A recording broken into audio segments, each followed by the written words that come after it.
Heyo, it can sprint? Is this like in game or real life? That sounds crazy if you can make something that intricate. I doubt that. I don't know if the first two part are too difficult, fireproof and waterproof, but the echolocation part, I mean, like, I guess they could have a sensor in it. Sprinting part though, is it like a robot? Hey yo, how you guys doing?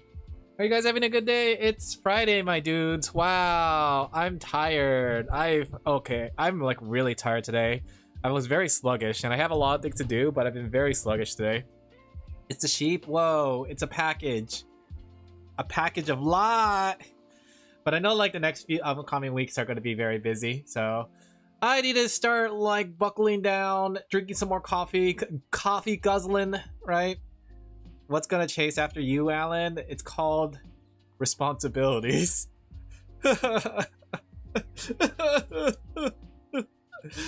Hey, Odo. I almost forgot he gave it night and heat vision. I mean, the thing is, is it like AI? So it has like some sort of like artificial intelligence in it or something? Much better robot programming than a bunch of robot tech. Like, I don't know what it's even going to do. It could probably just follow basic programming, like basic logic, like walk if cannot walk further forward, walk backwards. Even more busy, be safe. Yeah, so I'm gonna say like lots of stuff that's gonna happen soonish, so I might actually be gone for a couple weekish, right? So early. Yeah, you guys better enjoy this because I'll be gone for maybe like a couple weekish soonish. But yeah, how are you guys doing? I'm considering buying the Final Fantasy 14 on my Switch, that way I can bring it with me. I'm doing it. I think I'm gonna do it. I'm gonna bite the bullet. I saw they fixed the loading times on it, and it's crazy that the loading times on the Switch 2 is now faster than me playing on my PC. I don't know what they did, but that's crazy. What kind of weird technology are they up to on that thing? But how you guys doing? You guys having a good day? What happened again? Well, I don't mind talking about it. So basically, we came to a decision about basically hospice care. So there's gonna be a passing soon. So it's basically preparing for that, helping everyone around and all that stuff. So I'm gonna be really, really busy. So I plan on how I'm gonna approach it commission-wise. So I would say maybe within the next week of commissions, I'll finish them up still as proper.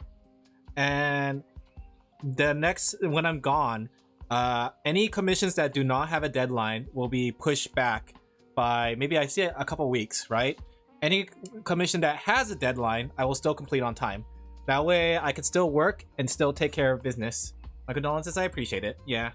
I already come to terms with it. I came to terms with it quite some time ago, so I'm not too I might still cry, but still I'm not too bad. But yeah, come back before the year ends. I probably will. I mean, it's probably going to be happening probably within August, maybe the start of September. So we'll see. It's not going to be that long, so I'll still make my comeback and still do stupid things.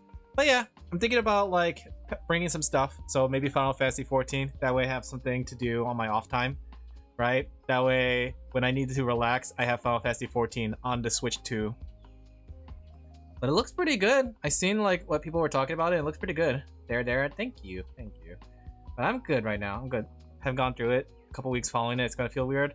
Yeah, I felt like, honestly, it felt like that when I first, like the first few weeks of everything that happened, right? I'm still considering doing like quiet streams just so I could just yap and keep in touch, but I probably won't announce it.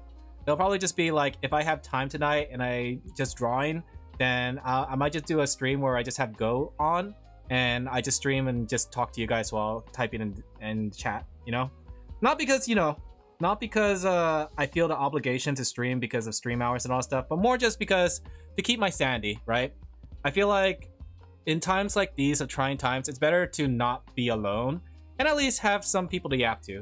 Like I have my friends I could yap to, but you know what? You guys are like, I'm not gonna say it because it's a parasocial word. You guys are like companions, acquaintances. There we go. Like coworkers, you know?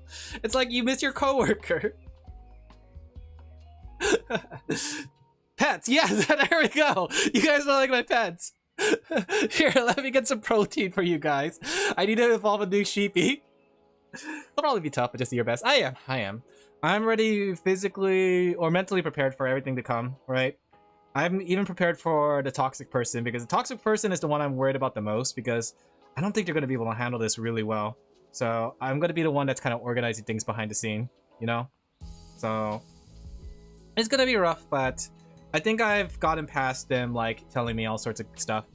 We totally know each other, like, each other person I literally never seen. Yeah, exactly. I know what your favorite book is. I know what your favorite color is. I know what your favorite game is. I know what your favorite food is. I know your name. I know your age. I know your ethnicity. I know your birthday. I know your death date. That's me. I don't know if you know my favorite book. I don't know actually your favorite book. You said so many books at this point that I don't remember. Like, there was Lord of Mysteries, there was Mushoku, but I imagine like maybe your favorite book might be one that's not one of those. Blast! He knows my favorite manga is Offtask. I know. Ooh, I should have guessed. But I'm gonna just keep it. When's my birthday? Your birthday was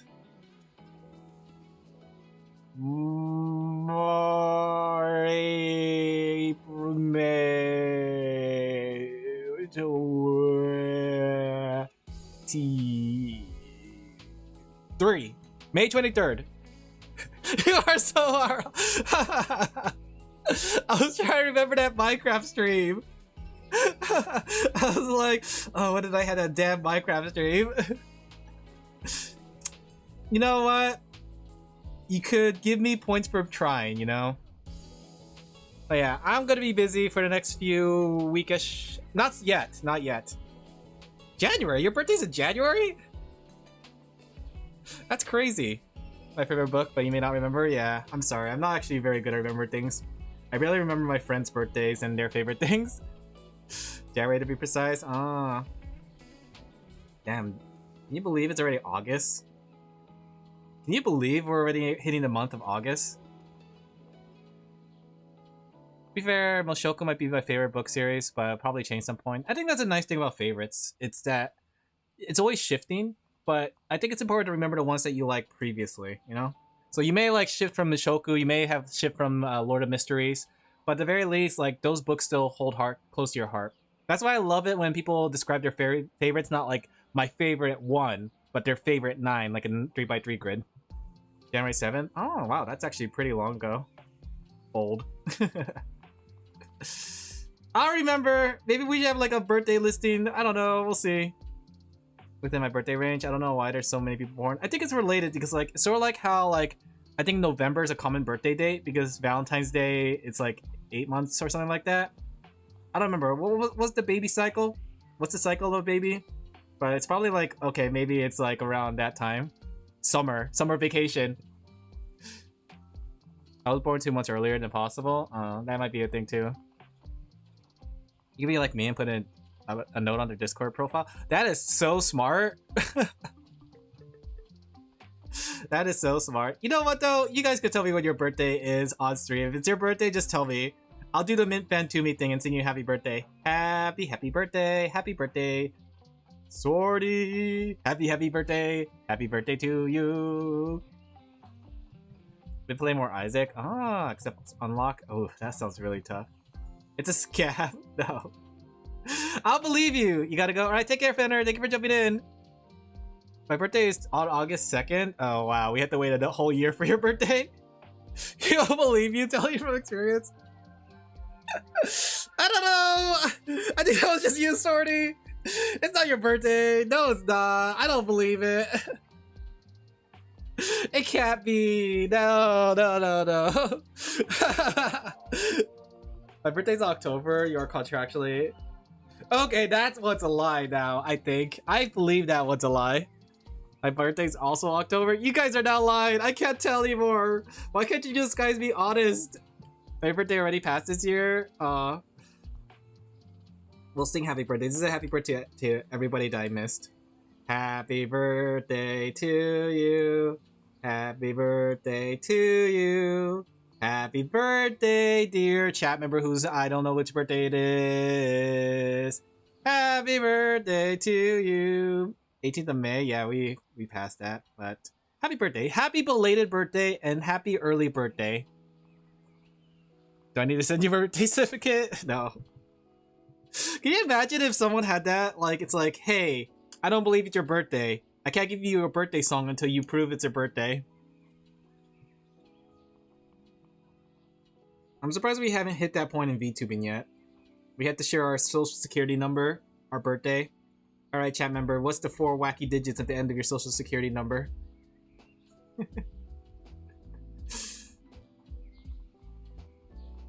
7642. Ah, got him! Yes! You know what though? I always wonder, like, is that enough, like, to identify a person? I guess you go by the birthday and the name. So if somebody has overlapping last 4 digits, 9999, more like 6666, 6769. Oh man, can you believe our generation now has both 69 and 67? And then can you believe that we can't tell the joke ever again? Like, oh, 1 second, I'm getting a phone call. Why is 7 afraid of 8?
I'm back. Oh man. Things got even more confusing. Oh, I dropped everything. Oh, all my Digimon are dying. I'm back. Sorry about that.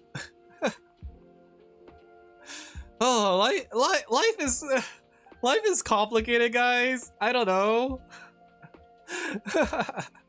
Welcome back. Thank you. I don't know how things just keep changing so quickly. I swear, life is like made to make me adaptable to whatever situation. Like, are you okay? I'm okay.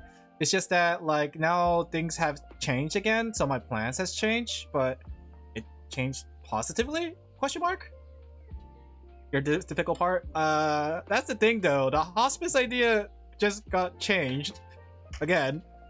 So no hospice? I'm still a little confused, but they were asking me if I could be there in the meeting, but like I don't know what I will contribute for the meeting, and I said like later if I could, but because I had to really work on commissions. I'm actually behind today. If it's positive, then it's good. I guess. I don't know. It's just I don't know how to put it. It's like a weird thing because like we're going back and forth on specific topics, right? So it was hospice, then no longer hospice, and then palliative, but no longer palliative. But then he's going to be transferred to a veterans hospital, which I think is better? Question mark. But then at the same time not being transferred. So everything's up in the air, and my schedule is like I'm trying to adapt my schedule to whatever happens, and I was ready to adapt to the hospice thing. But right now, like, because everything changed again, now I just have to figure out like what's my approach now. So it's interesting for the next few weeks, question mark. Yeah, I guess I'm still gonna be here. I don't know, because if he gets transferred to a veterans hospital, that means they're still taking care of him and not really, you know, putting him in hospice care, right? And I don't know if that's better or worse. It's kind of weird because like I said yesterday, like I'm all over the place on this whole situation right now. It's happening. Does it end better or did it before? Don't know, honestly, because like the thing is like if he goes to the veteran hospital, that's good, but at the same time if he like it just means that he'll still like be in the trach and like still weaning, I guess. I don't know, because like are they gonna wean him, or is he gonna be there for long term? Like there's so many questions to be asked. So I don't know. I'm all over the place. So I swear my life lately has been like an emotional roller coaster. I have no idea where I'm going. Oh man, you know what though, I've been spending a lot lately because I've been like using spending as a way to relieve stress, and I think the next thing I'm gonna buy is gonna be Final Fantasy 14 on the Switch 2. I'm gonna do it. I was gonna buy it because I was gonna leave and like have something to do, but now maybe I can just buy it for myself, or maybe I could just buy a pizza. Maybe a pizza would be cheaper. Oh man, I am all over the place, guys. Scavenger, I do have water. I do indeed have water. Maybe watch your favorite Kodomo no Chikan. Okay, Kodomo no Chikan is not my favorite. It was cute. I won't lie though, I did fell off Kodomo no Chikan towards the end of the story, but the first part was very fun. Not to say that I watched it or anything, but I was waiting over it because like, am I ready to invest in Final Fantasy 14? Because they have a deal on the... They have a deal that's 30% off, so it's like $40 for everything. And apparently the first 2 months for people who are existing membership have free subscription on the Switch 2. And it's only afterwards you have to start paying for the subscription. But I don't know. Someone posted OP on the feed. Or was that the ending song? Yeah. Kodomo no Chikan is a very old anime. Kalote no Mocha, or something like that. Ooh-wee. We'll see. We'll see, though. I don't know. I also have other games I could play to kind of relieve myself. I still got my Minecraft stuff to do. But at the same time, I've been really busy. So buying something like that wouldn't help out. Because it's gonna just create like another game that I won't be able to play until I'm not busy. Especially if I'm not going to delay commissions. Because I was going to plan to delay commissions only if I was going to leave, right? But if I wasn't going to leave, then I guess I have no reason to delay commissions because I could work on them all properly. Just heard the breast milk fiasco was made up. What? You know what? honestly, that's disgusting that it was made up, and I'm not surprised. I feel like nowadays it's really hard for or easy for people to make up allegations and then people to believe it. And I hate that I believed it without any like actual proof and evidence, but that sucks. That really sucks. That really hurt what's it called? That really hurt Blizzard's reputation. Like at that point. And I don't think they deserved it. Like they deserved a lot of things, but a reputation damage for something that didn't happen is probably the worst. In your downtime instead of playing games to not buy them? Yeah. I have my V-Pets and I don't know. I've been like very antsy lately to do some video games, right? It's one of those things that video games is my stress relief. So when I get antsy, like right now, like I've been very antsy as of late, but I haven't been playing games as of late. I could tell that like that feeling of burnout, usually I remedy it by just playing video games, but I haven't been able to do that. Activision is still a bad company, yeah, but I don't think they're a bad company for the breast milk thing. I think the breast milk thing kind of accent their supposed badness, but yeah. There's a lot of problems with Blizzard Activision, but it shouldn't be a fake allegation. And that shouldn't be the thing that tarnished their reputation. Which just sucks, and I hate that it was so easily believable. Like, I can't believe like how easily believable that was. But yeah, I think now, from now on, I think I should take things with a grain of salt. Even if it's something like that. Even if I want to believe it because the company's bad, I shouldn't do that. I think that's a lesson to be learned.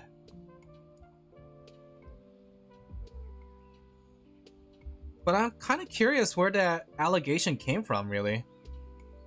Like, where did the allegation came from that they stole breast milk? Just saying that you could try some other entertainment medium. No, I get it, but it's one of those things like if it works, why change it, you know? Because I know video games have been an inspiring thing in my life, right? So it inspires me to draw, inspires me to do better, right? So it's one of those things like when you step back and like enjoy the mediums that you really enjoy, it really accents how you feel about the like doing something else, you know? Even the Google Docky needs to be handled. Yeah, I think so too. I think the thing is like there needs to be more proof and evidence rather than no proof and evidence. And I think that also goes with the idea of like listening to what YouTubers say. Because I feel like especially nowadays, I feel like the clickbait economy has been very crazy. People have been really making things up or doing things crazily just to get attention, so. Not saying that games are bad, just sometimes it's a good experience. No, I get you. But the thing is like, getting to another medium or getting to another like entertainment can be a little frustrating because it's one of those things that you're still unfamiliar with it, and it could be also enlightening, right? But sometimes you just want to go to something that you know is that tried true. It's like, would you like to try a new restaurant, or would you like to eat something that you're familiar with? I like how every time there's a video game analogy, it always comes back to food. Why is it that video game and food always go hand in hand? Like, if you're having a bad day, do you want to try that new... Shut up! No, I'm not fat! Do you want to try that new Indian restaurant down the street that just opened? Or would you rather go back to your comfort food of, I don't know, McDonald's? It's good to try something new, but I always think that there's always a time and place for it. That's what I always think when it comes to trying something new. And I'm the type to love trying something new. But if I'm, like, having a bad day, I don't know if I want to, like, you know, order a different flavor pizza when I could just order my favorite, a margarita pizza. Granted, I never had a margarita pizza the same way it was cooked in that one brick and mortar store. There's like a brick and mortar pizza store that was next to my college, and their margarita pizza was so good. It was like very flavorful, and I think it was like, I don't know if it's olive oil or anything like that, but it was there was something on it that gave it so much flavor. But every margarita pizza I had after that was dry. I don't know what they did. Maybe the butter came out along with a lot crazy, but the real story, so I helped spread. I guess that's true. But I think it's important, especially with AI being so relevant nowadays. It's so easy to make a story up. And I think I saw a made-up story too, where like there was a story about a kid sticking their hand inside the door, or like they were trying to like rob the house, but then like a woman came by and smashed their hand with a bat? Indian, probably not, but if the restaurant had a meal that I knew I like, I may go there, even if it's a new place. I guess that's true. I guess you could check online, but that's still going with something that's familiar, you know? Right? It's something that you know you like versus trying something completely new, right? Rather than trying a, like, say, Mediterranean food that you have never had or even, like, look forward to trying versus, like, trying something that you know.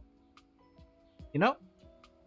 But I get what you're trying to say. I do think it's important to try different medias, but I think that there is a comfort zone for people, right?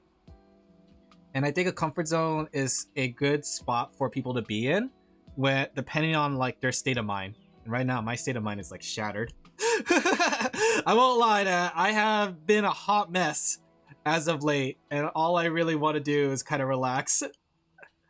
I think I am kind of maybe potentially reaching the point of burnout 700 commissions later.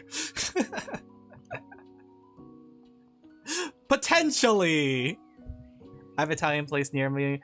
They build your own pasta. I tried the barbecue sauce, and it was more like a hot pasta sauce than a little caramelization. That sounds pretty good.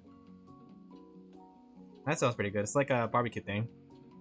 You reached it several months ago, and now it's just catching up to you. Do you think? I don't know.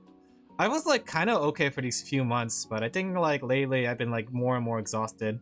So I think it's one of those things that I'm really pushing myself to the hardest now. This is to go even further beyond, Goku shouts. Basically, you could play this new game that only has cutscenes shows. Yeah, that's the same thing how I feel about some games too. Like sometimes I don't feel like playing a game that's a story game that's full of cutscenes. Like I played some Time Stranger, but on days I don't feel like watching a cutscene, I just go into Minecraft because I could jump into the gameplay immediately. You know what I mean? Really sorry about that? Yeah. I appreciate it. But on the days that like I feel up to it, that I don't feel exhausted, I can jump into Time Stranger and just play through it and like listen to the cutscenes, right? Like I said, I think it's one of those things that like when you're in your like when you're feeling a little tired or exhausted, you just have to do something that you're comfortable with. Rushing to calm a little. I was thinking of rushing to calm a little, but if you're getting burnt out, no. Feel free to put your order now, okay? In fact, like I could put you on the list since you already have the description for it. Came back to Ni no Kuni after like a month. Yeah. That's good at least. Did you finish the game? But yeah, let that be a pro tip for people. If you are feeling burnt out or tired, do a medium that you like. Let yourself kind of engross yourself in said media. You know? You'll feel a lot more better after doing so. I think it's one of those things, knowing yourself best. And for me, I know for myself, video games is that thing that I always find myself comfortable with. Blood Island 54 innocent. Yeah, let's do it. Just started playing again. Like playing it all over, like from the start, or playing it from where you left off. That's still good that you're starting again. But yeah, that's my pro tip. And it works almost every time with me. Unless I'm depressed. If I'm depressed and I can't play games, then I slog through it. But like Minecraft is like my turn brain off game. So if I ever feel like I want to play a game, but I don't want to like slog through the story, then I'll do Minecraft. Ready to start? Just had to iron out type of calm. How many Allen bucks it'll cost? Okay. Just let me know and I'll tell you. Basically just got annoyed at the boss, but when I came back, I beat it in a few tries. Yeah, that's sometimes how it works too. And I think Dark Souls has taught me that. Like, sometimes you just need to step away from a game for a bit. That way you can kind of refresh your head, you know? Sometimes you don't need to just keep hitting your head against a wall, you know? And that could be described for a lot of situations. Whether it's like you're feeling frustrated with art, or you're feeling frustrated like with writing, feeling frustrated with a game, you know? It's a very important thing to step back. And I really need that soon. So... I was hoping to do it yesterday, but the problem was yesterday I got the emergency call in and all that stuff, and I basically didn't have time for myself. So, but hopefully I'll have some time for myself soon. Scam Drake. All right, let me go scam you out of your drinks. Didn't plan on taking a break. Yeah, things like that just come out of nowhere, right? But you just have to do it. In fact, for me, sometimes too, just stepping back from something, even for 5 minutes, can help. Just caught up on reading. That's good, at least. At least you caught up on your reading. Maybe I will play a game tonight. I haven't played any games for the last few days, and I think that's part of the reason that I'm a little tired. I haven't played Minecraft, I haven't played Digimon. I mean, I guess you could say that it was only just Wednesday since I played Minecraft. But I like to play like a game every night before I sleep. But if I don't, then I get a little tired in the morning. Some time for yourself. Thank you. I appreciate it. I just need to have one day. One day! Right? One day. One of these days, guys. Bam, boom, straight to the moon. But I think it's one of those things like, once you start knowing yourself and how you operate, it really helps to kind of keep you on task, right? Like, sure, to other people saying that I need to spend at least like 2 or 3 hours of gaming a day, that sounds like, oh, you're being unproductive, right? But for me, that is being productive because this is my rest mode. My rest mode.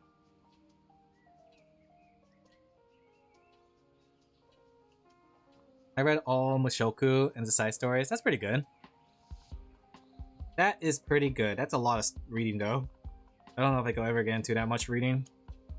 Like I said, too, when it comes to reading, my types of media is reading nonfiction. I personally like reading self-help books and improvement books more than fictional books. Let's see. I'll use this color. Like, if I pull up a fiction book, it's hard for me to dive straight into it versus a book about, like, dealing with grief or dealing with stress, dealing with shame. Or even, like, the book I have that's about, like, pricing yourself. I have a book, I think it's supposed to be a classroom textbook, but it's basically about how to price yourself. So I've been reading through that one, and that one's pretty enjoyable for me. Just thinking about different opportunities and stuff. I also have, like, a comic making book that I haven't finished yet. Like, those are my type of books that I personally like to read.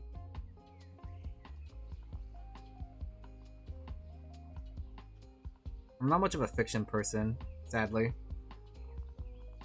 Though I do like reading like biographies and non-fictional stories, right? So seeing a story about like how someone approached this, I think those stories are kind of pretty good. Hey Netsoso, how are you doing? Like, I like the biographies too of like comic artists and stuff. I'm still reading the same and then before. I'm a bit after 750. Ah, that's pretty good. Surprisingly, Mushoku actually dealt with all the negative mental things you brought up.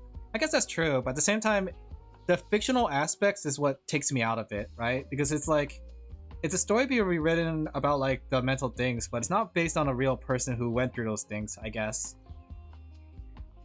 Because like, if I learn one thing, fiction and non-fiction are two completely different aspects, right? And a fictional story doesn't go through all the same depth that a or something that would happen in real life. Unexpected, I know! You doing good? I'm all over the place lately. I'm surviving, I guess. That's the easy way to describe it. I'm just alive at this point. I'm glad to be alive. But I'm just gonna work on commissions. My life is getting turned upside down again, and I'm just gonna figure out how to do it. Does Mushoku deal with toxic people that are family members pressuring you into doing specific things in your life?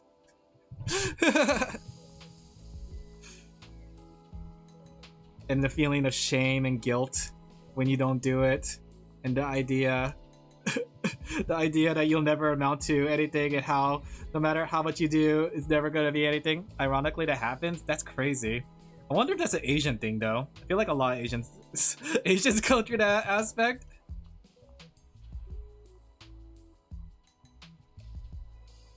There we go.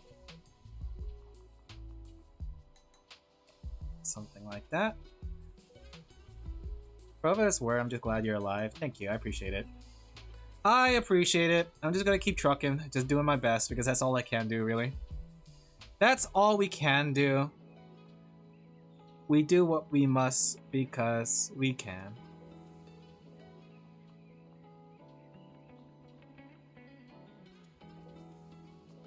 Okay.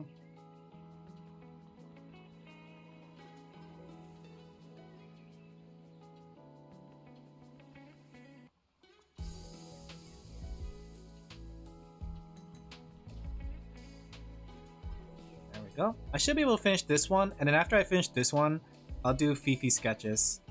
I was gonna have Fifi sketches done today, like early in the morning, but the problem was yesterday, so... And I won't lie that I was super exhausted after stream, so I ended up sleeping pretty early. You always be top. You can always draw them pregnant, but they can't do that to you. Yeah. You're right. You're right. I can be pregnant all I want. And nobody can stop me. Ah, ha, ha, ha, ha, ha, ha, ha, ha.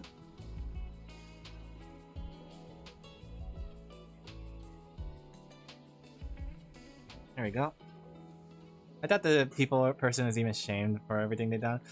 The thing is, I was thinking about it. I think it's just one their like self-defensive mechanism. It doesn't make it good, but it's just their way of reacting to the world. Because I was watching a lot of videos talk about Asian families and stuff like that, and I think I've learned a bit. Like the idea of like how self-sacrifice, stuff like that. Asians stop getting pregnant. No, I'm gonna make mint. Wait, I shouldn't say that. Actually, I feel like that could be taken out of context. I won't say that. I will not say what I was about to say. I refrain. Alan. ... No. Say what? Huh? I was gonna say Doki Bird and Mint make a very cute couple. That's what I was gonna say. I was gonna say something completely say so. Right, guys? Am I right? Say so.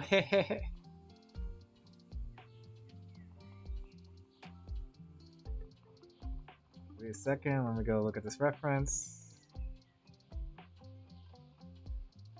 Okay.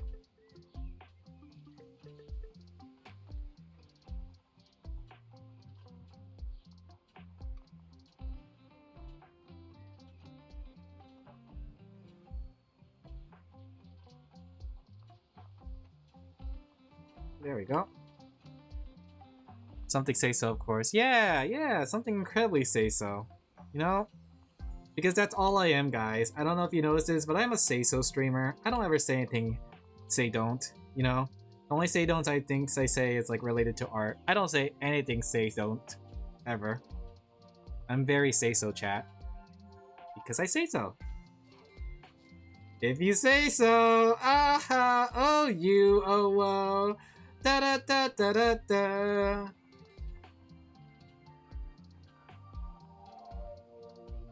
Okay.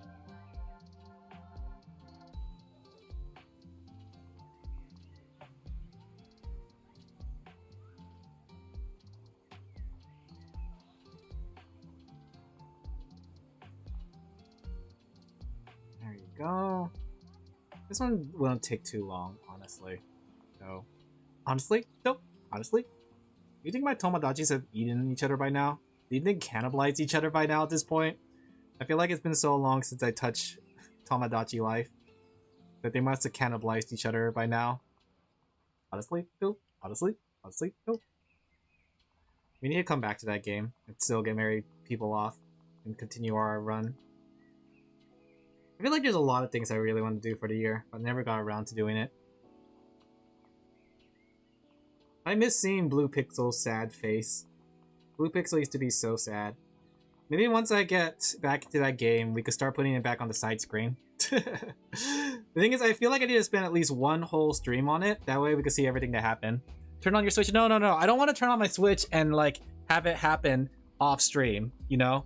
I think I need to dedicate a whole stream for it, but I want to make a thumbnail for it. So, and block like 5-6 things to do. Like 6-7 things. I get it. So if we're gonna do Tomodachi Life, it has to be on stream, a full stream. That way we can witness everything that happened.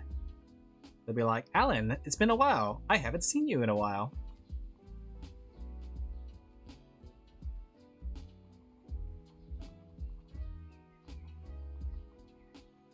They're gonna be eating each other. How many deaths will there be? How much deaths do we have to go through in this island until you're satisfied, Alan? Why? I will be the dark soul that brings your soul to light. Or what was that saying? I will be the light that brings your dark soul to the brightness. Was it? I will be the flame that brings light to your dark soul. Was it? What was that line? I will fill your dark souls with light! Yeah, that's the one. Can't wait to see me break up with that so-so. I can't wait to see how many people are broken up. Oh my gosh, they're gonna hate each other so much.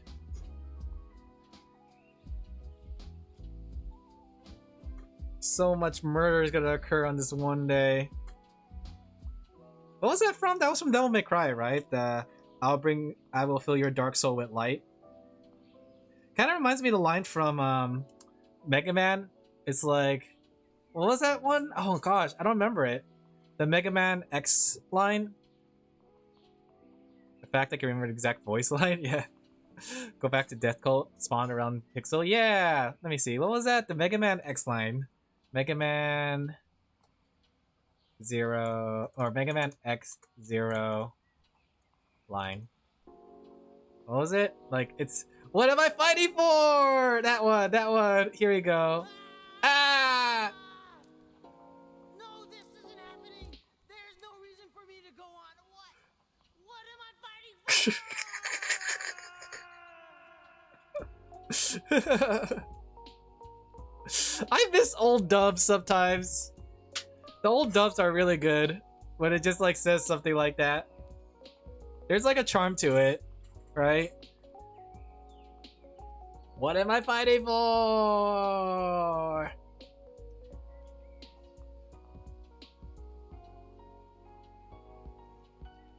Now we have like professional voice actors and everything nowadays. Nobody ever does something bad. They're always good around like their voice acting. I miss our corny voice acting back then.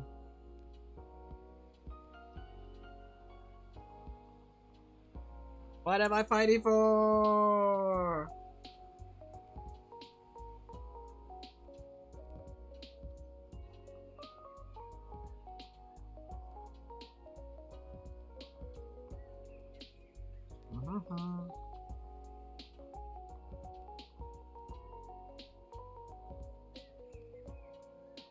Okay, something like this. I feel like we gotta turn that part white. That way you can still see something there. I mean, it's kind of worse nowadays. I don't know. Definitely they improved in the voice acting scene for some games. Since new dubs get dumbass YouTubers to voice act and not voice talents. But I think that's sort of fine, because essentially it's one of those things that it's kind of trying to introduce more talents into the pool. I get what you're saying, but at the same time I do think that we're never going to find new talents if we don't give people opportunity, you know? And while they may not be good, nobody really starts out really good as a voice actor. So I do think that is kind of fine in its own right. But yeah, there has been a lot more hires of it. Then abolish union. Okay, I don't know anything about the union stuff, so I can't say anything about that. But yeah, I think that like having the introduction of new talents into the scene is always good. Everyone starts out somewhere, yeah. So, and you know, when you think about it, VTubing, YouTubing, making videos and stuff is actually no different than like kind of voice acting in a way, right? I know too, like some of the talents I work for really want to get into the voice acting scene, so it would be nice to see them have an opportunity for it. Forbids anyone getting anyone outside the union. Oh, interesting. I see. That's crazy. And I don't know how, but the thing is though, the union is both good and bad. If I remember correctly, like when I was working in education, the union was supposed to support you if you get yourself into trouble, right? So if you end up finding yourself in trouble, the union has your back. Granted, you pay union dues. Still have no talent whatsoever. Talent is just one of those things, like, you just have to end up learning. You know? The way I've seen talent all my life is that talent is just the speed that you work or learn at. But when it comes down to it, a person who's talented, who never uses their skill properly, will never outdo someone who worked really hard to get where they're at, you know? But nothing's free from corruption, yeah. That's what was my work union for education, right? I never joined it per se because I never really found myself in a situation like that, but they're supposed to be like, if you find yourself in a difficult situation, they can help like cover for you, you know? they'll kind of like look for ways to make sure that you don't find yourself being sued to oblivion. So there's that at least, and it's supposed to protect pay, so that way everybody has an equal pay. Nobody's like being paid lower than other people.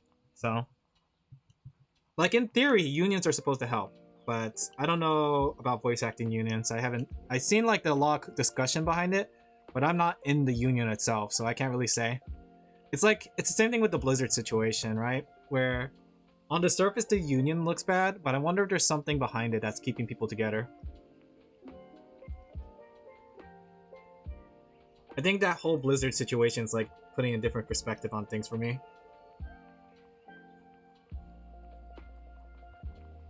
I'm so glad you're not in education. I keep hearing things. Yeah, there's a lot of crazy things nowadays. My friend's still in education, so they're telling me all things. So, problem is the union becomes a club. That's true. I mean, it's technically a club from the very beginning because you're supposed to pay union dues. It's sort of like a what's it called? It's sort of like a sorority, fraternity. You know, it's been a club from the very beginning, but you pay your dues, and the dues are supposed to come back to you somehow. I don't know how it really necessarily works, but that's what they say. The thing is, there is a lot of benefits to joining unions, like say work unions and stuff, right? Like I said, there's people who will protect your pay, there's gonna be people who will cover for you, right? If you need like opportunities, they help cover for you for stuff like that, and if you get in trouble, they'll cover for you for that too. So, I mean, it's not all bad necessarily. Better wages or something. That's an interesting thing. I guess that's true because like technically when I was working in education, even though I wasn't part of the union, they did push for better wages for educators, right? Which is kind of crazy to think about because educators are getting paid like minimum wage. Can you imagine? Can you imagine being paid minimum wage to take care of some like kids, snodding kids? I'm against that union, the voice acting union. But I wonder what there is to it though, you know? I'm starting to like think about like what's behind like the closed doors that we don't know of, you know? Because on the surface, like I said, we can't say it's really bad, but I wonder if there's anything else beyond that. I don't know. The breast milk situation really just made me think a lot. It's far too neglected pay-wise. Yeah, it kind of hurts me too, because everyone keeps saying that like teachers don't deserve better pay, but they don't know how much pay teachers are getting. They think that like, oh, they're getting a good pay throughout the year and they get summer vacation off. No! How summer vacation works is they take pay from every month and they give it back to you during summer.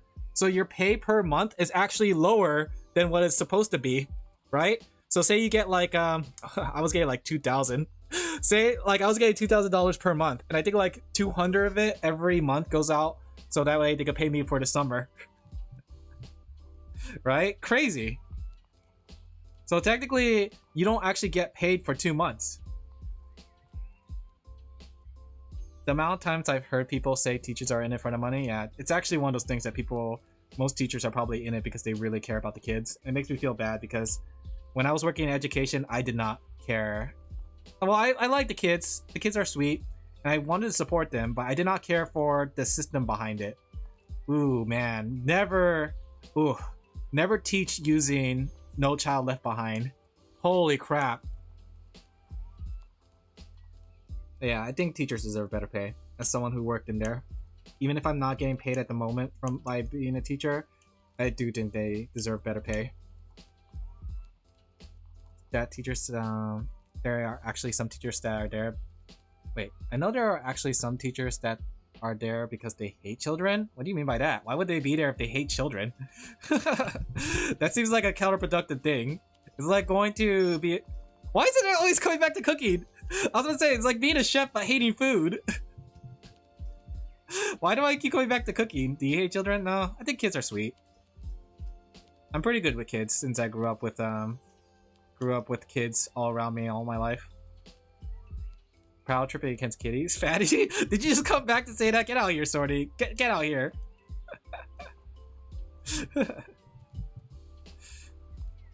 I don't know though, because like that still seemed like a bad idea to do. Like being a power trip against kids, like that's like the worst idea. It's like becoming a chef. It's like becoming a chef because you can control what you put in people's food. I don't know, I'm sorry. I wish I had better analogies than just cooking. But I know, it always comes back to cooking, it's not my fault. Prefer how it beat some kids in Minecraft. And besides, if you really want a power fantasy that's legal to against like kids, play video games, play Roblox, play Call of Duty, you know? Passing kids is PS. I failed twice, and it helped me. That's the thing too, like I hate it, because like, there's a large encouragement in the system to push kids forward, even if they're failing. And I felt really bad. And the thing is too, the parents want to push for it too. And it makes sense, right? You know, you wouldn't want to be like a 6 foot tall kid in 3rd grade because he kept on failing. But at the same time, some of these kids just need more time, you know? That's not a bad thing. They attention by one for made up reasons except B. They really like you, huh? Alright, this one's done. Let me go send it to the client. But yeah, education's interesting. Education's interesting. Oops, wrong one. I would say, like, it's one of those things that you really have to have passion for, right? I think the same with art. Don't ever pick up art as a job unless you're very passionate about it, because it can burn you out really hard. I imagine if someone else was in my position that loved, like really loved art down to its core, they would be burnt out with how much commissions I do. But for me, I find it just enjoyable.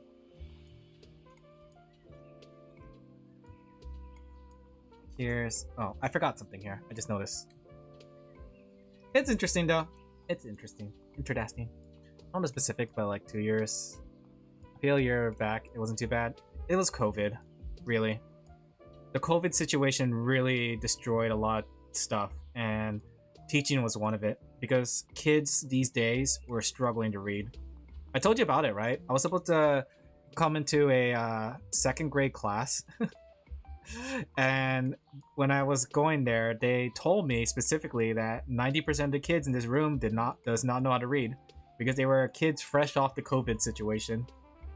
ChatGPT. Oh yeah, now we have ChatGPT kids. If you think the COVID kids are bad because they can't read, now we have kids who are very illiterate. There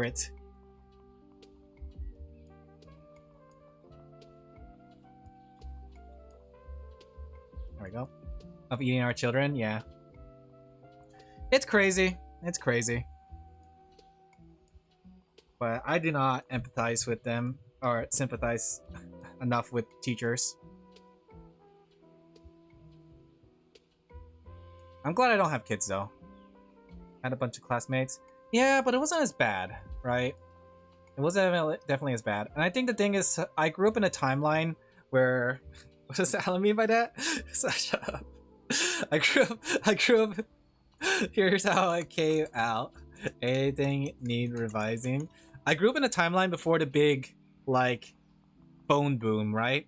Like, you know those videos of, like, the okay, I'm not that old. Okay, I was gonna say the 19-somethings, but then you're gonna be like, Alan, you're so old. I don't want to say it, actually. But those videos, it's just like, oh, that reminds me of my high school age. And I think I just came towards the tail end. You were teaching kids? Yeah.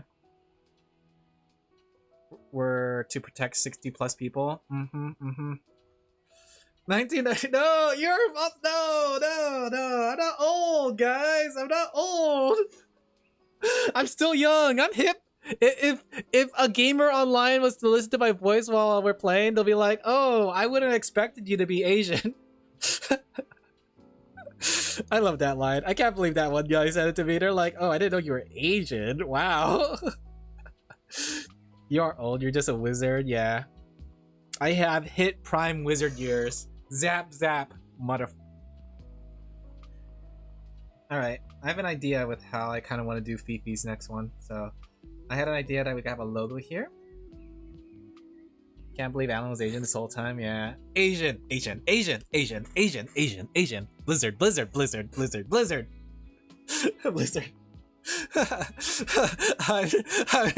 I'm the pirate software of Asians.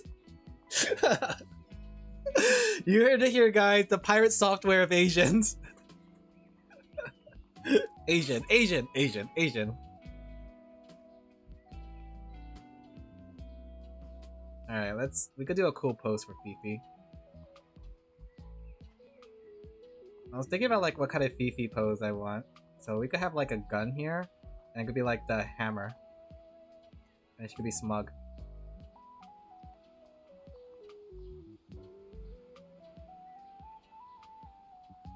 Right? And then we could have like the perspective shot. And we could have her friends, she's collaborating in the barrels. Like I had a couple ideas for how we could do this shot, so I'm gonna send them a couple ideas. Okay, so this game is called Wild Wild West, right? I don't know who BP collaborated though. Okay. So I see Ray. I don't know who the other people are.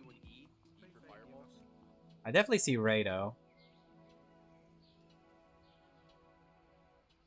Who are these other people? I don't recognize them. Let me see. Oh wait, here, perfect. Okay, Sayu.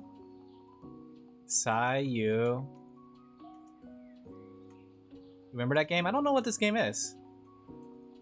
Sayu VTuber. Okay, I found one of them. Who's the other VTuber?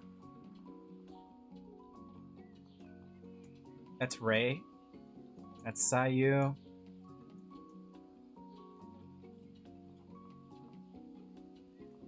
I can't read this person's name because their name is red. What is this game though? When they said the Wild Wild West, I thought it was gonna be is her name really Porcelain Maid? Porcelain Maid VTuber? I think that is. Let me see.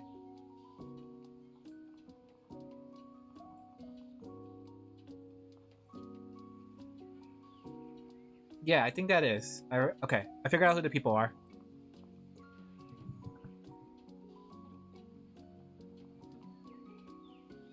Okay.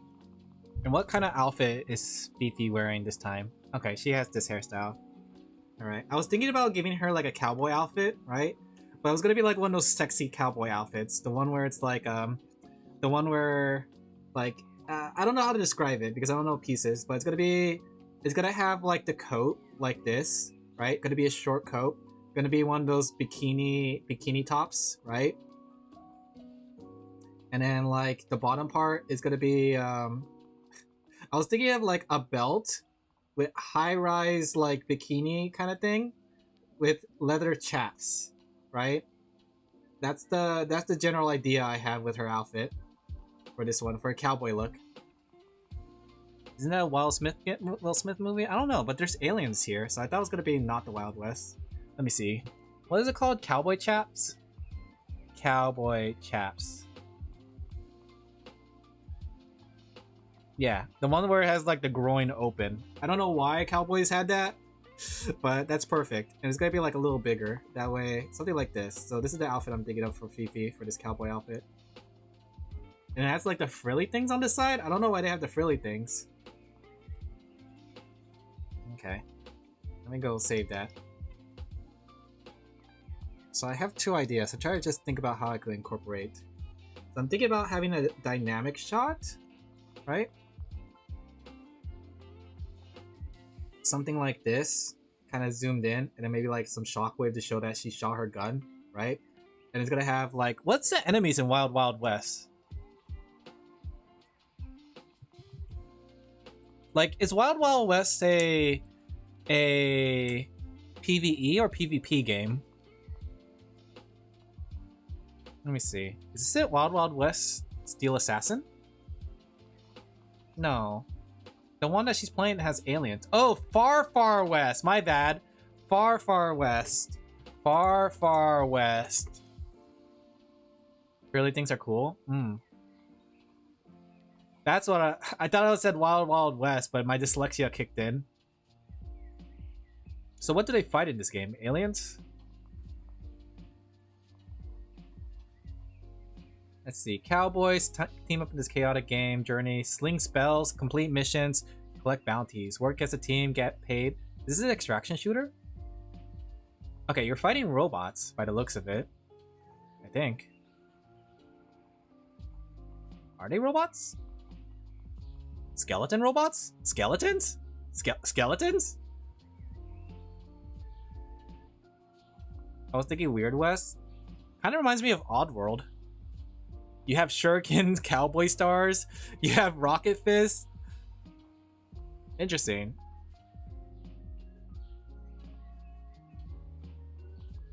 I mean, the game looks cute. Okay, looks like the enemies are mostly skeletons.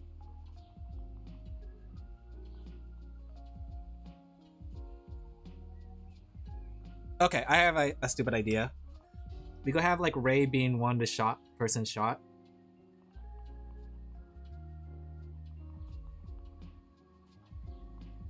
That's a forgotten game.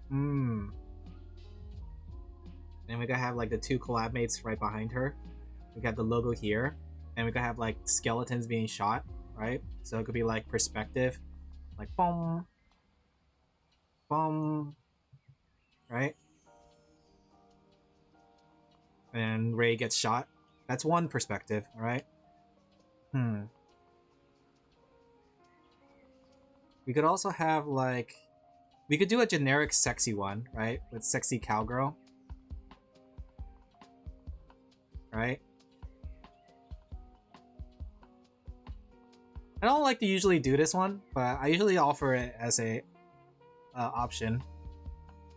How much weight's the heaviest bone? The femur? Probably like pounds. Millions. And in the background, her friends are getting eaten by skeletons. I have to think about that one. I mean, this one's like the easy generic one. A skeleton. Ah! That's actually pretty good. I get it. Oh, hilarious. Funny joke. That's pretty good. Okay. The other option too is we take the same perspective of this shot and we turn it around, right? So we could have it so like she's shooting upon there. Maybe like this direction. Could be too like she's walking away, right?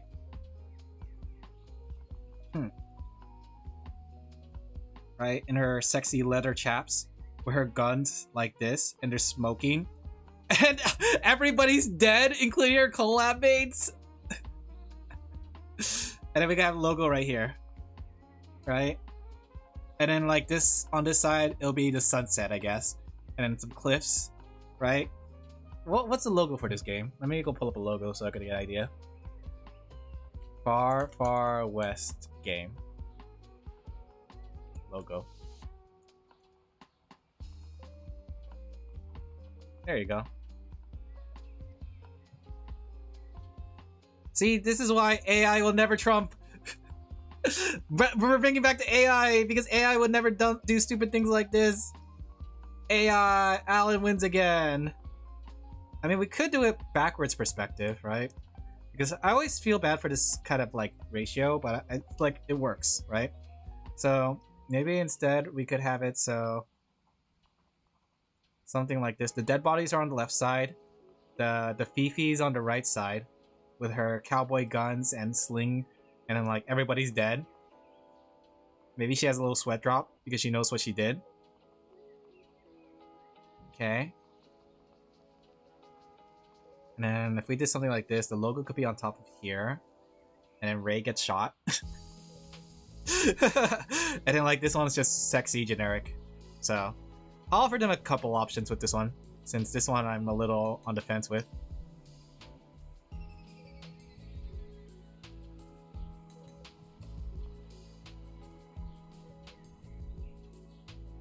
People will pay for horny art, meanwhile I get anxious thinking that I'm a weird creep. No, don't worry. Sanix, I'm the same way. Like, in fact, I still feel a little anxious about drawing naked things, but I need to start getting out of that. And the only way I could get out of it is by drawing naked things, you know? I'm 100% just like that. Don't worry, Sanix. But that's why I'm trying to immerse myself, dive straight into it. Just embrace your weirdness, yeah. Dressed as Amiku is very tame. Nothing to be ashamed of. Yeah, but I'm the same way. In fact, I was pretty hesitant to just draw swimsuits, funny enough. But I completely skipped the swimsuit arc and went straight to being naked. Man, what the internet does to you. I swear. I wonder whose fault that is, huh? Okay, I grab the Fifi. Just ruin Alan's brain, yeah. I completely skipped that arc, guys. Still shy with SFW, yeah. Just because I could do it doesn't mean I still don't feel anxious.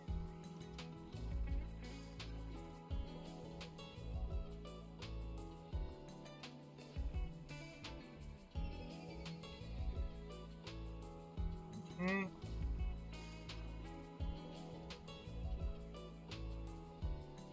Maybe we should have her sassy, right? So...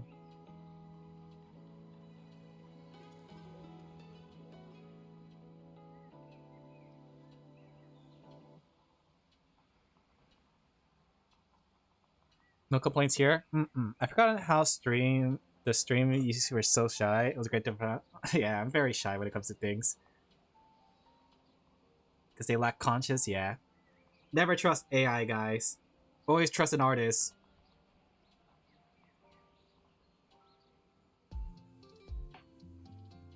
There we go. Oh wait, I got a question. Okay, I was just thinking about this because it's completely unrelated to everything. But for those who are playing Hollow Dory right now, did the event songs from the previous event got added to the song list, like Rain Night Circulation? Or are they completely gone? Because I remember Cinderella Girls used to do event songs just like that, but I believe the event songs get added to the game once the event is over. Because I really like Rain Night Circulation. I like the Watame's take on it. It's actually really good. You buy the CD? Okay. So it's just like the what's it called? You just have to buy the CD from the event shop, or not the event shop. The what's it called? The song shop. You should actually trust neither artist nor AI. I mean, trust the person that seems most trustworthy. But I would trust an artist more than I would AI personally.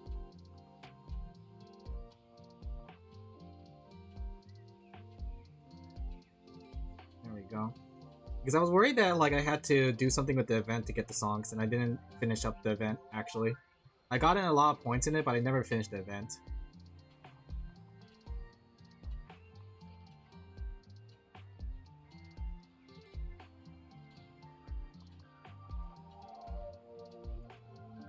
Gotta give her a little cowboy hat.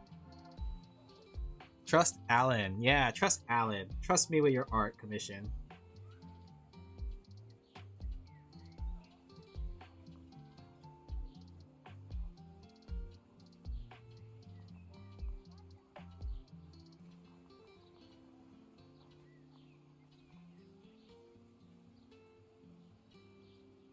Okay. So now let's draw her sassy like.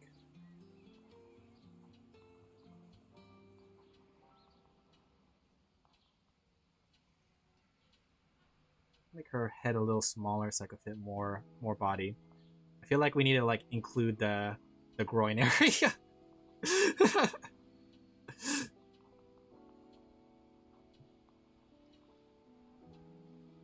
What kind of like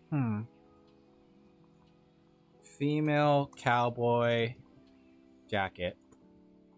Was it like a denim jacket they normally wear? Yeah, it's like a denim jacket, right? I'm looking like for short jacket. Let me see. What does a cowboy jacket look like? Really wants to draw the groin. I think it just adds to it. But you're the one delaying. Hee hee. Do cowboys have denim jackets? What does a like traditional cowboy look like?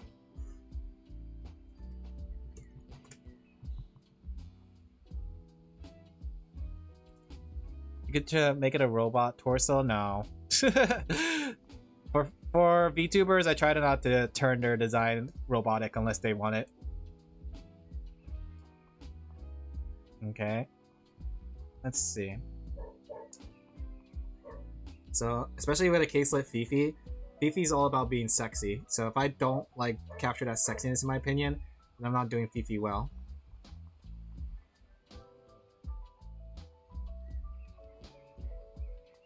You know? You know what I mean? But he's actually a house? What's a Gregory house? Imply robots can't be sexy? I'm sorry, guys. I'm not a robosexual. Scavenger, I do have water.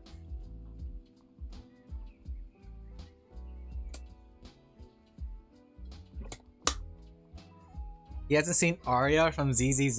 Which one's Arya? Is that the one that everyone likes with the little megaphone? And with the XD face? Is a clanker hater? Whoa there, guys. Whoa, whoa, whoa. Damn clankers in my chat. The robot girl? Which one's a robot girl? There was a... Wait, no, I guess there was a robot character. So I was gonna say, like, there's robot characters in ZZZ, but then I remember Billy.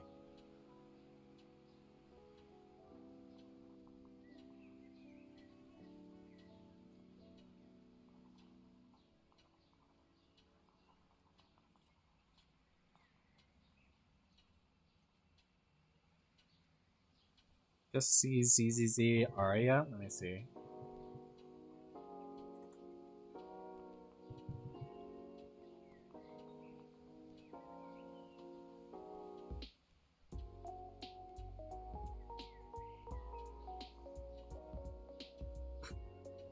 Okay, she is pretty cute, guys. Maybe. I don't know. I just saw the picture. Wow, she's actually pretty cute. You know what, chat? I changed my mind. Robots can be sexy. Mind change. You win, chat. Here, Arya, thinking you mean the meat first meat. You mean meat first? Meat first? You guys were right. I was wrong. I was terribly wrong.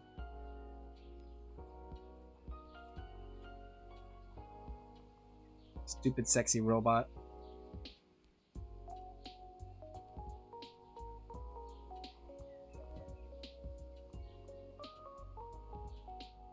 Okay.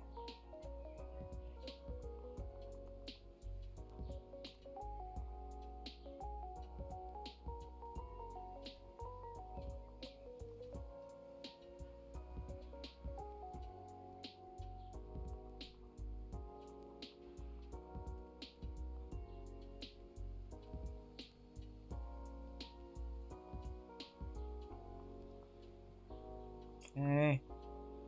No, which one? Which one? 1, 2.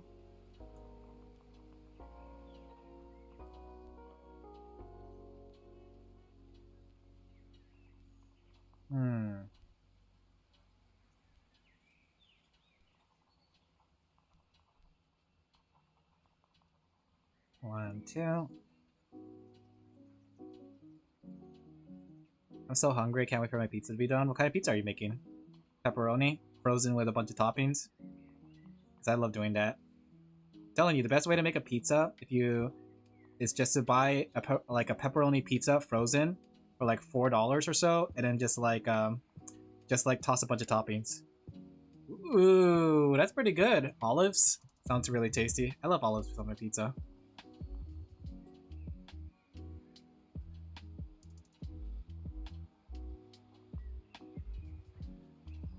That's how they start, then they stare at you one point. End up looking at a toaster. I love my toaster girls, guys.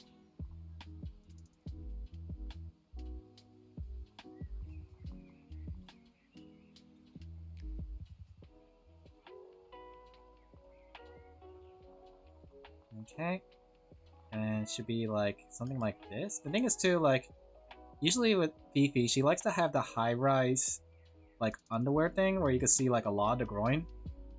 Something like this. And we're gonna have like leather chaps.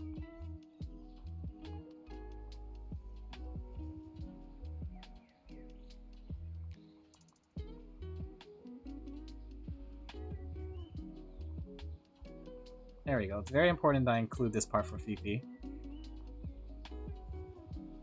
Will you give your toaster a swimsuit out? Yeah. Okay. I think this part right here is the Zettai Ryoki. In a way. It's like that joint right there. It's the one that like you see it and it's like, yeah. Something like that. I don't know. I'm just saying things at this point. But let's see.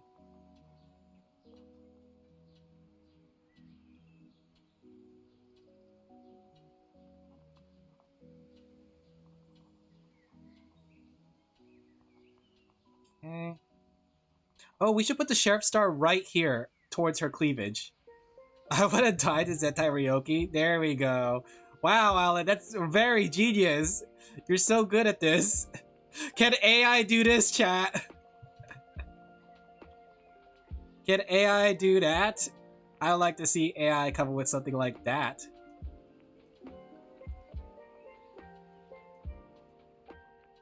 I imagine Fifi would have a belly button piercing. I don't know. She seems like the type that would.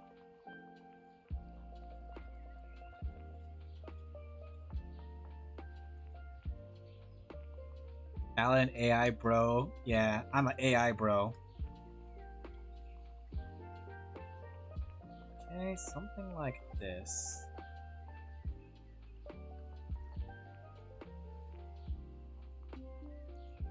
And then we put a leather belt with a gun holster. Just to accent that cowboy feel. I covered up the Zentai Ryoki.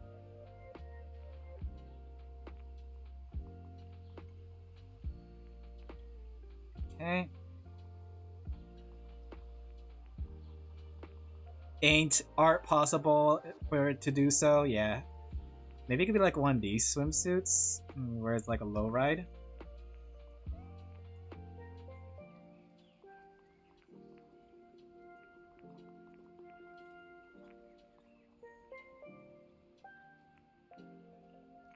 We should put we should put USA stripes on it. USA! USA!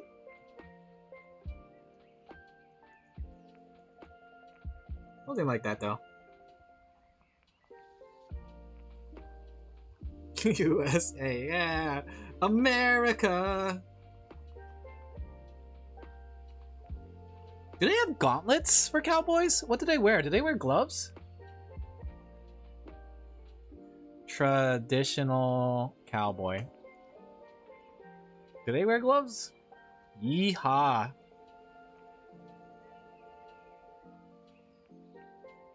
I guess they don't.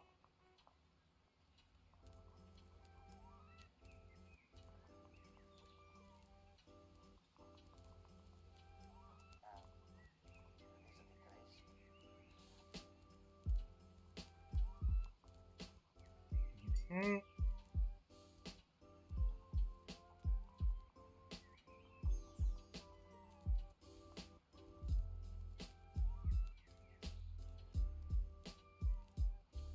Leather gloves go past the wrist? Do they? I'm looking at these pictures of cowboys, but none of them have gloves. They do have van braces, though. They do have van braces, so maybe I could do a van brace kind of look. Could be that it's harder to draw a gun than a glove. I guess that, or with the glove? Yeah, I guess that's true. But aren't cowboys supposed to be ranchers? So, they just happen to have a gun because they had to kill off anybody that's trying to steal their cattle, mostly.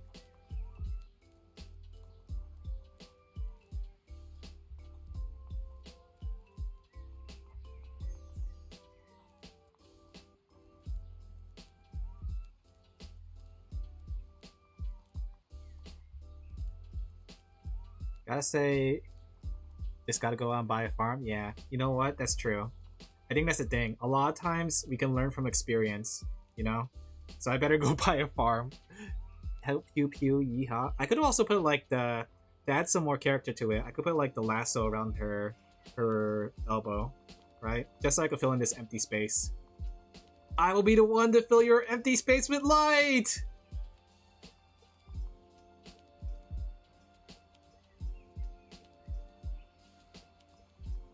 Okay. Keep going back to these legs. Something about it.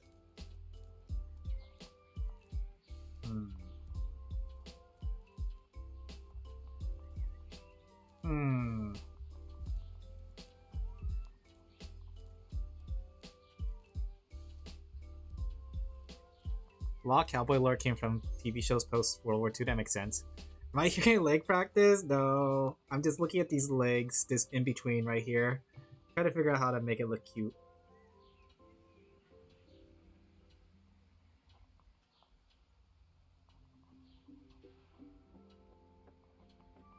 Why am I spending so much time on that when technically I probably had to cover that up for the YouTube thumbnail?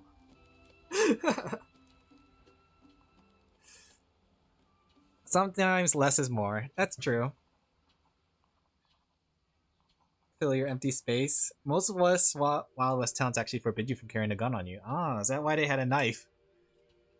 Red Dead Redemption taught me wrong. Fifi will appreciate it. Fifi always appreciates everything I do. She's a very chill person. Which I felt really bad, because I saw that whole post about it. Like how she said like a lot of people in the 18 plus sphere tend to be really nice. And I agree. Honestly, like most people who do like raunchy content have been really nice to me behind the scenes and in front of the scenes, you know? But she got like, you know, called a whore and all that stuff, and I felt bad for her. She's really nice towards other people though. I guess some of them are, but the ones I've met so far have been really, really nice. Like people who do lewd content, even like the newer ones I've been working with have been really nice. So I think it's one of those things where it's like the people who are the loudest are the ones that are ruining things for people, you know? But comparatively though, like everyone that I've done something that's for 18 plus content creator, super chill. Could be too because I'm the artist, so they kind of like, you know, are really nice to me.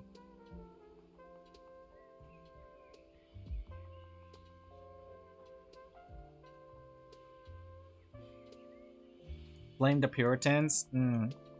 Could be. Okay, let's see. Let's go have people shot.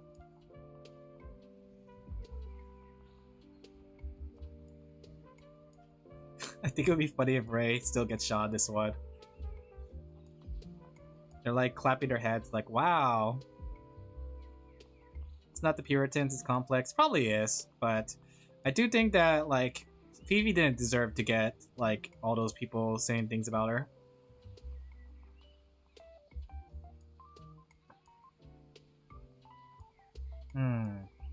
Maybe we could have their dead bodies here, right? Just have them all dead, along with the skeletons. It's like she overextended.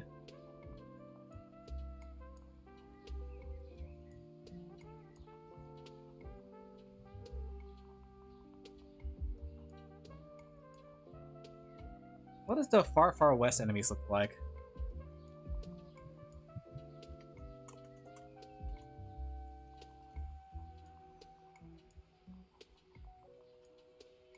They're just cowboys with they're just skeletons with cowboy hats.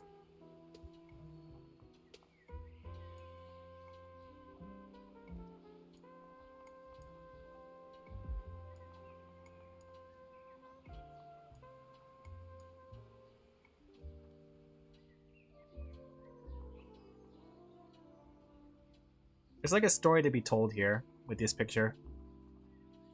People, everything, yeah. That's true. That's true. I think that's the thing. There's a lot of people that are good and bad in every community. We're going back to communities again. What the heck is this enemy? That is not a... What's it called? That is not a cowboy whatsoever.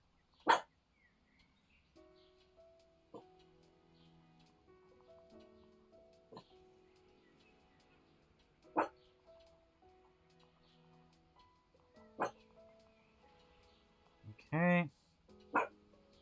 Dog. Cow man, yeah.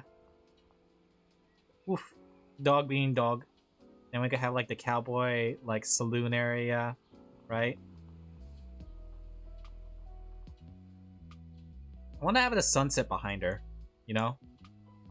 That way it feels like authentic. So the sunset will be right here, and then we'll have like buildings over here to the side. Eat him, dog? No, he's just a baby. He'll never eat me. He's just a baby. And then we'll have some plateaus in the background, right? Maybe some cactuses. I don't know. And then we'll have all her collab mates dead. Okay, let me see. You could take from classic cowboy movies.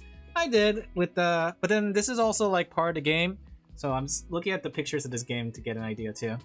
Alright, so let me see. So... I like how I drawn Ray the same every single time. Okay.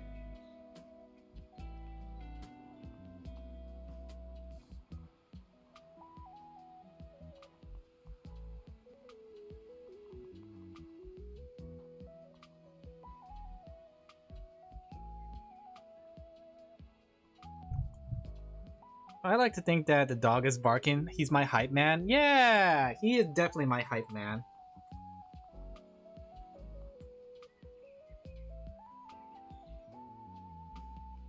Okay, so that one's Ray.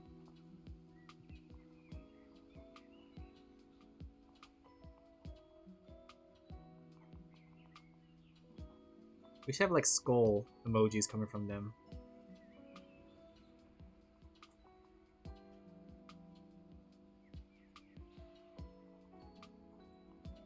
Let's see. So porcelain maid.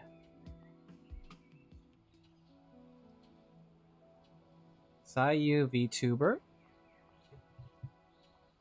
I think too, there's not enough details on Ray to make it more identifiable. So maybe I should have Ray be the one that you can see the face of right here. Or the dog is telling you there's some monster in your house. Ah, monster! Ah, ah, monster!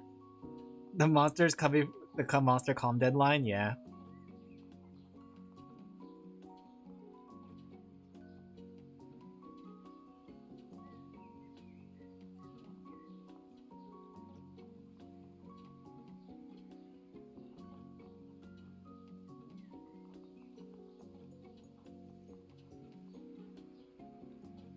Something like this.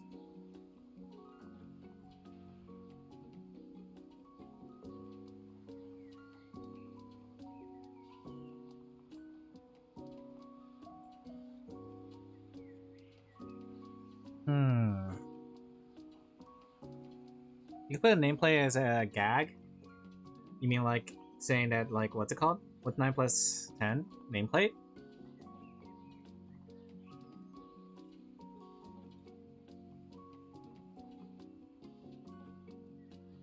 You mean like having the name over their head?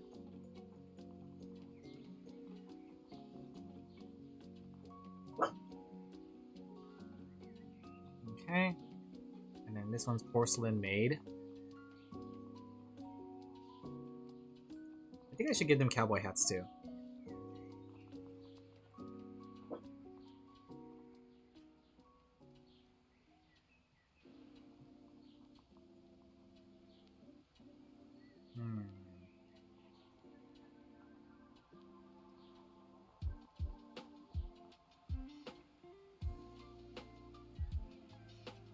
Let's see.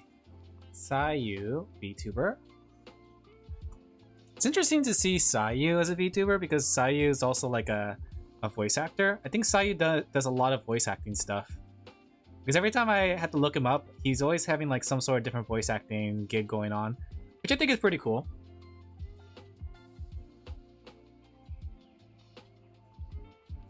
I'm telling you, like, there's like a overlap between voice acting and VTubers. Doggo. If you can voice act, you can VTube.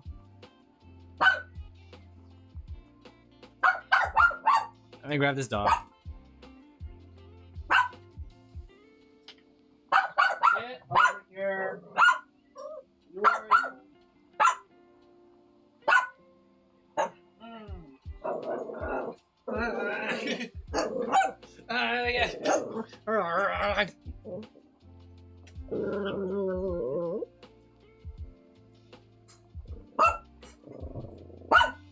I feel like anyone that can VTube as long as they don't show their face.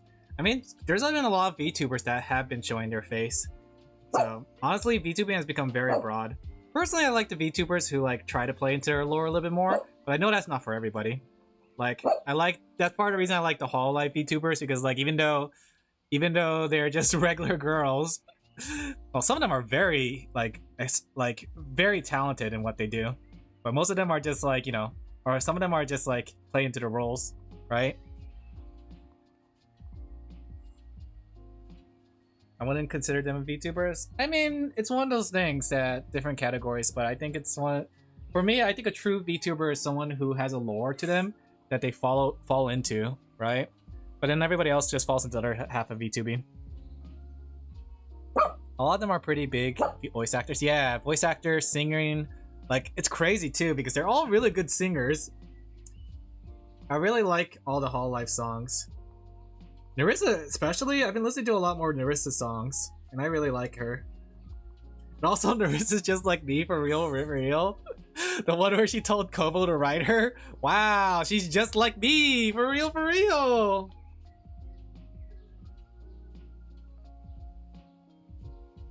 Okay.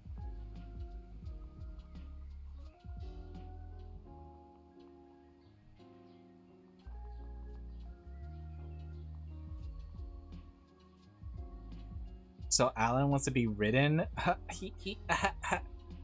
Even if you're using an avatar, once you show your face, you aren't a VTuber.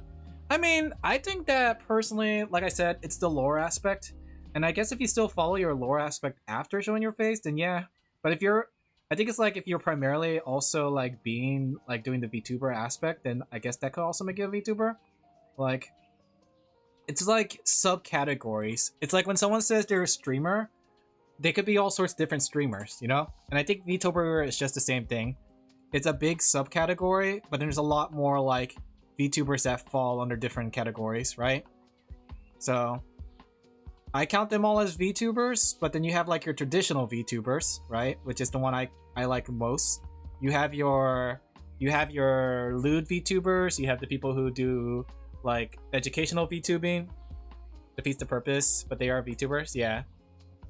If someone breaks the fourth wall by showing ass, they're no longer a VTuber. Yeah, I think everyone has their own category, but I think for me, it's like, that's why I think that like there's a giant subcategory for different VTubers, you know?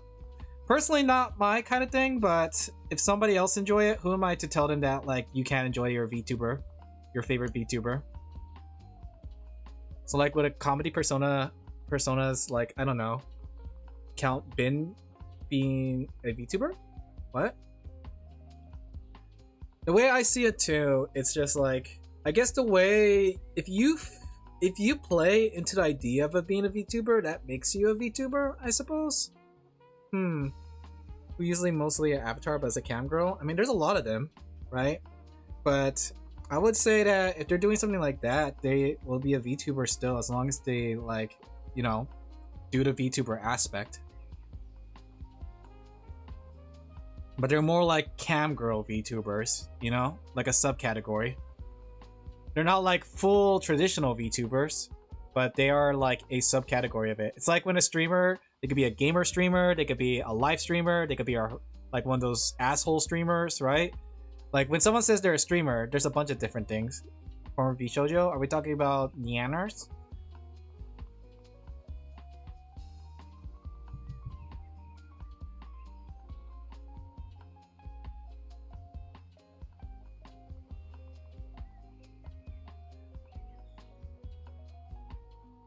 Does Porcelain Maid VTuber have like different things? No, she uses a 3D model, but showing her IR cam while using that model. I've seen a couple VTubers doing that actually, where they have like the face, but then they show off their body. So it really just depends. Everybody has a different category of their VTubing.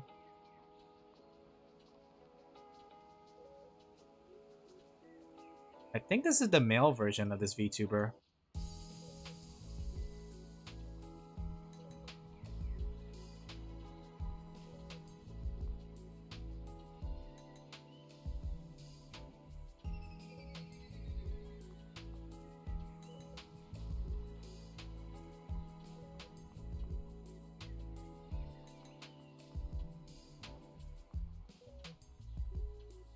Okay, something like this.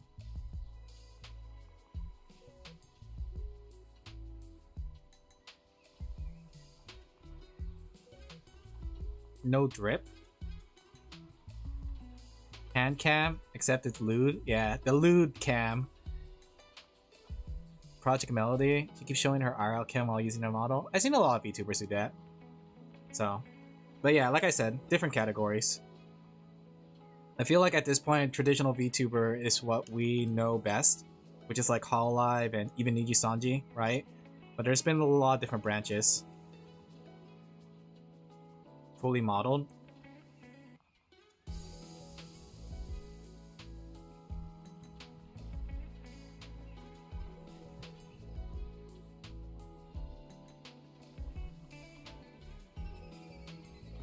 So when can we expect a crotch cam? Cat. No. Hand cam is as far as you could go. Cinematic mod? Cinematic mod? Also, this music is like blaring in my ear. Sweaty ball cam.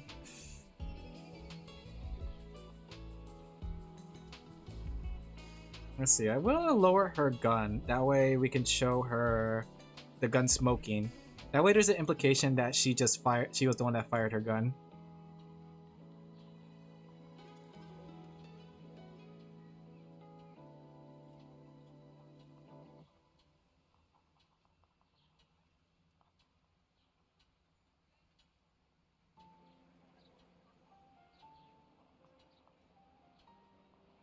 The model maker made a fully modeled Alex Cucci. Huh. Gotta get with the times. The hub calling you. Hub. All the time. Cannot even consider VTuber. I mean, yeah, if they're showing themselves all the time, then yeah. But that's not a VTuber because they're showing themselves, right? I mean, if they use a VTuber here and there, but they primarily are a face cammer, then yeah, they're not really a VTuber. I mean, I guess you could like put them into a smaller category, niche category, where it's like just used very rarely. But even then, like it's hard to justify something like that. But I don't think those people who do that, where they show their face once, say they're a VTuber unironically, you know? I feel like people who poke fun at the VTubing scene are like the people who do things like that, where they show like one avatar once and then they're a VTuber. Like Tecton. Tecton, even though they had a VTuber avatar once, doesn't make them a VTuber, you know? And he doesn't do it regularly with it. There's like another one too. I forgot. Right? But yeah, essentially that's not really a VTuber if they're not really using it.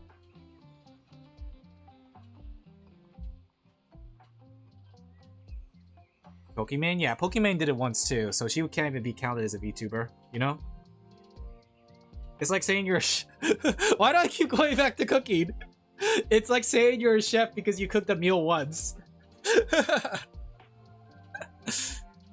I meant the ones that switched from Avatar to more IRL. I mean, if they switch to IRL, they probably don't call themselves a VTuber anymore, do they? Like, I don't think I've seen any VTuber who does primarily a face cam. She has a VTuber model, yeah. Yeah, most of the time VTubers use a VTuber avatar. Even the ones that still show their face and body, they still use mostly a VTuber avatar. There has been some that has been dabbling into life content, where like they're cooking and stuff. I'm a chef though. I made a breakfast for cereal, yeah. I cooked rice once. I'm a chef, yeah. There we go. So there's this one.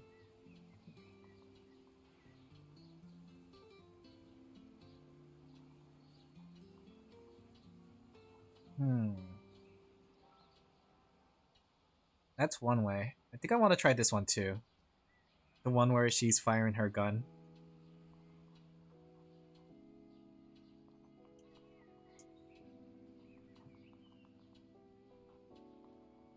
Well, like I said, I don't think people... Unless... If people do that, then they're super self-unaware. Unaware of their self. Where they just like, say it, like show VTuber once and they're like, oh, I... What's it called? I'm a VTuber, right? But unironically, I don't think those people really think themselves to be VTuber.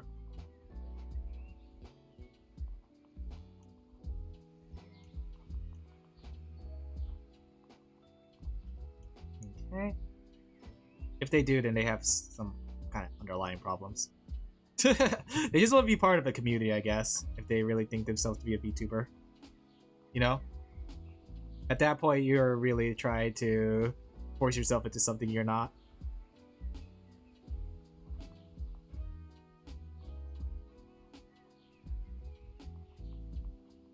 The moment someone shows their face, my interest goes 80%, 90% down. I feel that sometimes too, but I do think it's one of those things, if they keep still playing it off and like it's one of those things they did for like a dumb meme.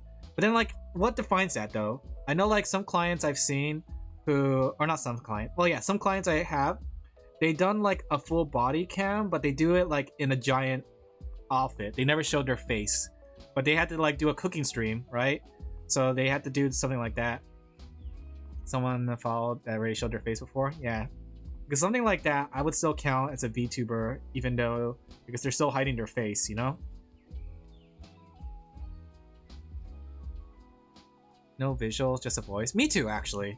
Funny enough, too, if I ever got this VTuber thing, I would just be a faceless person. I enjoy the faceless cam more, or the faceless streaming more. I never really cared for having a face, but the only thing I do like about having a face is that you guys can see me PogChamp. PogChamp! Not as long as you hide your face. But I know there's some clients I know that showed their face when they did the cooking streams. You know? And I still count them as a VTuber. Because they still primarily do it. It's just that they had a face mask. I mean, I guess if you hide... Okay, what's our level of showing face? If you have a face mask, like covering your mouth, but your eyes are still showing, does that still count you as like showing your face?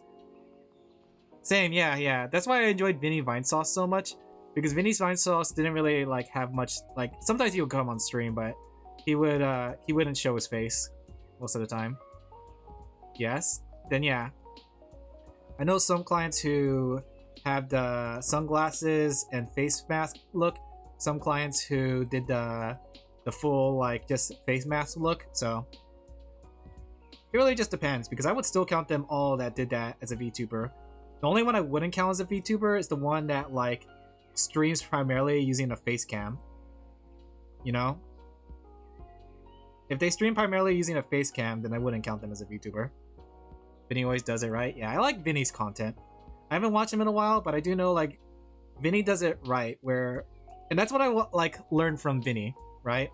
I prefer that you guys focus on the content more and my personality more than list like, you know, like my reactions, right? I don't want you guys to be like, Pog, Alan's pogging right now. Do you see the Pog face? Take a picture of him, right? I prefer that you guys are like, wow, this game is fun, or wow, Alan, your drawing is stupid. How could you say that? They start posting ass and boob, they're no longer a VTuber. I see. Yeah, my category is a little different. I would say that those are still VTubers. But they're like base camp VTubers. Let me see, I need some chat lists. But yeah, I think that's an interesting like philosophical debate. Let's see. Chat lists, pants, chat lists. Okay. I personally don't care for it, but I know somebody out there does. You know?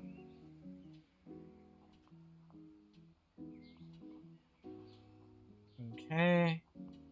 What could I use here?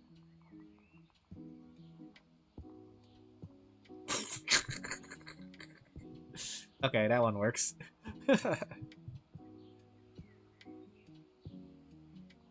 Alright. Let me grab this. I almost clicked the one with the butt sticking out. It's all based on anonymous. Yeah, that's why I started. That's what I would call the traditional VTuber, right? And I prefer that too. I prefer the traditional VTuber. More so if they start doing like lore and play into the character. I really like it when they play into the character as a VTuber. Even if they like, even if it's just like cheesy, like like they're not super into it, I still prefer that. You know?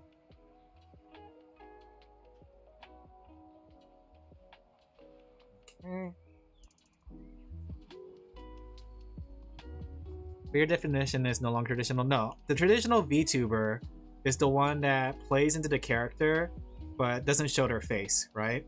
That's my traditional VTuber. Getting the assless chaps, yeah.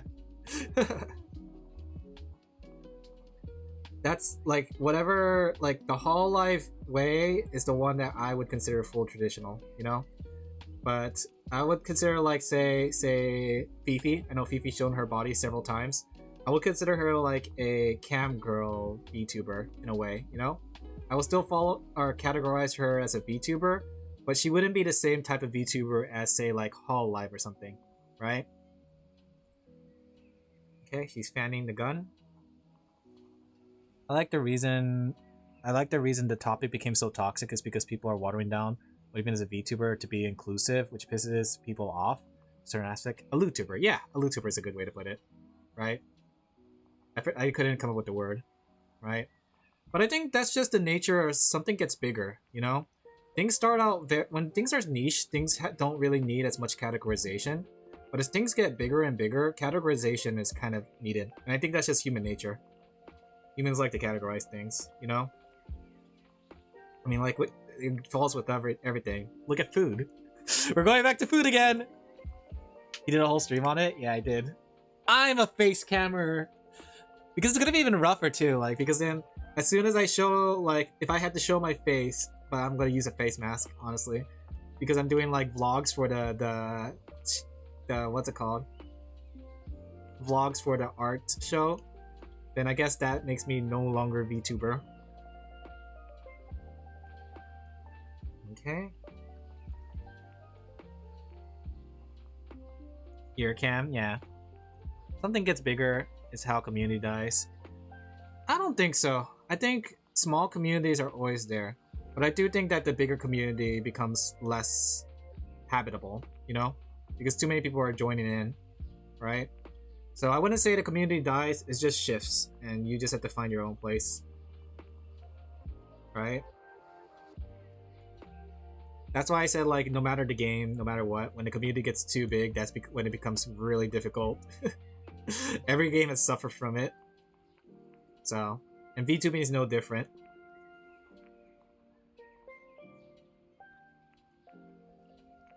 I'm losing Discord Nitro. You can't post your funny emotes though. Okay. There you go. I like that pose. And her cowboy hat goes flying off like this.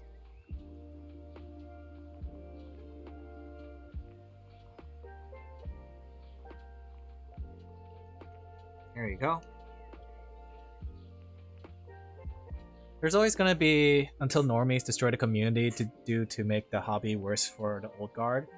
Yeah, but at the same time, it's like the community, the true community, and like I would always say that nothing ever really dies because the people who are always gonna be truly supporting the thing are always gonna be there, like in the smaller communities. You know, you can see it with Pokemon, you can see it with like Digimon, right? The main community, that's the big one that everyone's joining into. That's the one that everyone sees, but it's always like the smaller, tight-knit communities that really make up the true thing. I can think of a few fandoms are dead. I mean, like, the thing is, like, you could say the same thing with, like, what's it called? I can't think of any, honestly, from the top of my head, but like, when you look at World of Warcraft, sure, the overall World of Warcraft community probably would be toxic and terrible, but it's going to always be the small sub-communities that are tight-knit, they enjoy the content, stuff like that. Same with Final Fantasy XIV, you know? I think we talked about this before. Are being demonized and shamed by the now bigger YouTuber community, but it doesn't stop them from like still existing. Like I imagine there's probably some under the table ones, but I don't know. I can see your guys' argument, but I always think that like the bigger community is just always going to be something that happens, right? It's something that's inevitable when something gets mainstream or even bigger. Graduate due to harassment. That's a shame. That's a shame. I think that part is the... I could understand that part. Give me a second, I need to get... what's it called? But I do think that, like, when it comes to communities, there's always going to be smaller sub-communities that basically is the real heart of it, right? It's like... I'm trying to think of a good example, but... It's like when something gets too big and you don't really want to be part of it. Like, I think the anime community is actually a good example, right? Because the big anime community is kind of messy because there's shonen and the shonen people are just like, what's it called, taking over and then like looking down at everything else. But that doesn't stop someone from enjoying an anime, nor does it stop someone from having a community that enjoys the same type of anime, right? Like if somebody wants to enjoy Mushoku, they can still enjoy Mushoku. If they want to enjoy 100 Girlfriends, they can still enjoy 100 Girlfriends. And just because the shonen anime has taken over the big anime community doesn't necessarily mean there's like no smaller tight-knit ones, right? Community gets bigger. The problem is that it becomes cool part. Yeah, that's literally geek culture. Back then, like, it's literally just a never-ending loop. Back then, geek culture used to be frowned upon, right? But now it's like probably like the more popular kind of culture. Everybody wants to be a geek nowadays, right?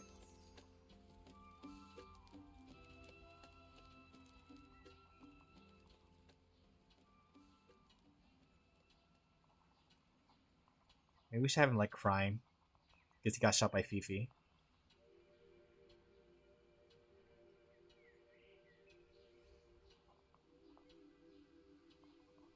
But yeah, geek culture was like a good example of that.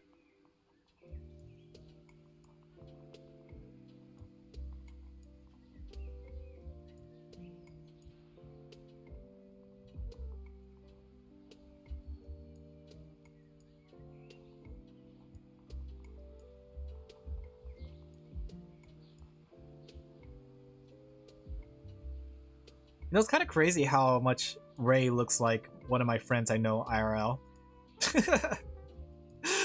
They 100% look exactly like Ray does.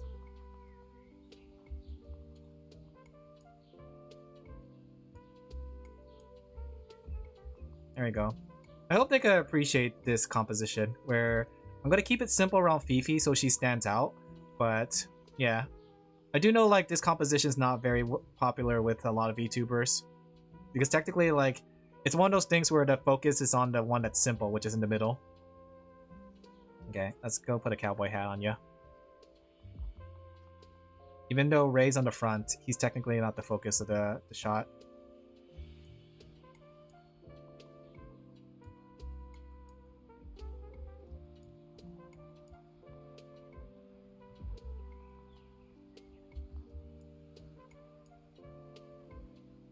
Okay, let's put a skeleton here.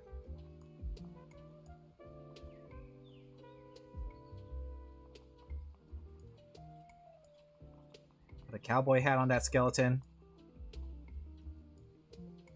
Okay.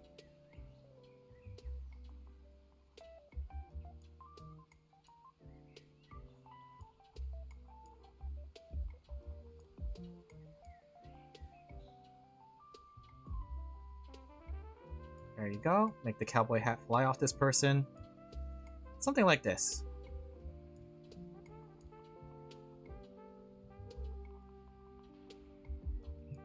I don't know my skeletons. Actually, what kind of bones do skeletons have? We should make it so he snapped in half. There we go. There you go. And then Ray's just caught in the crossfire. And then over here will be Sayu and Porcelain Maid.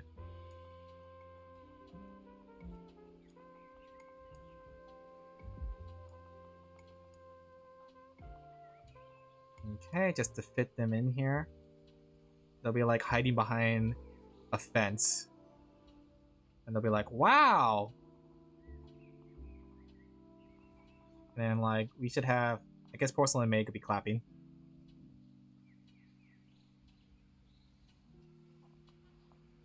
Clap, clap, clap. Something like that. Okay?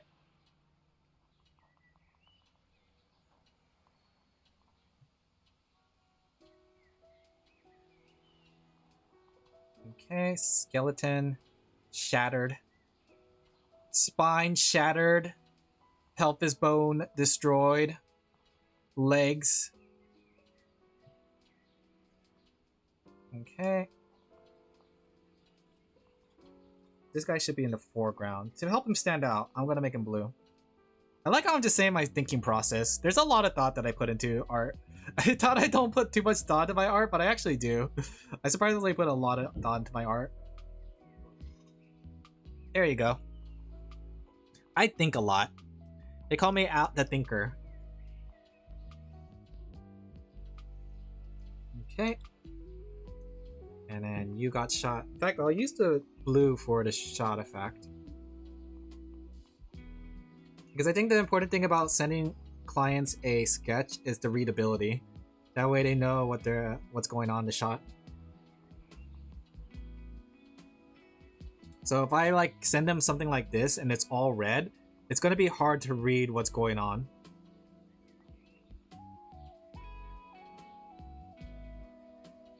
There you go. And then we could use this logo right here.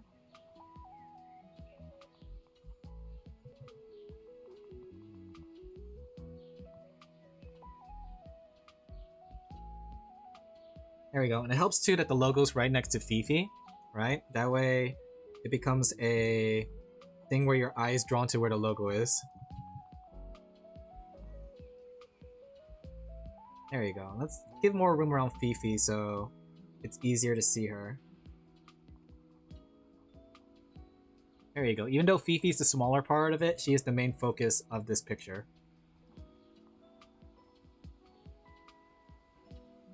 Okay.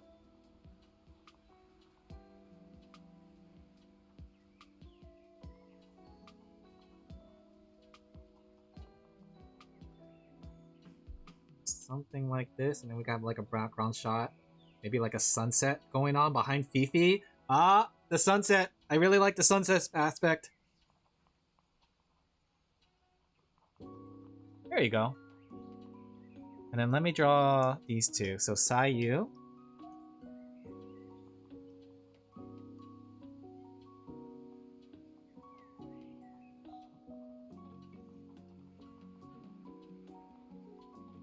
Okay.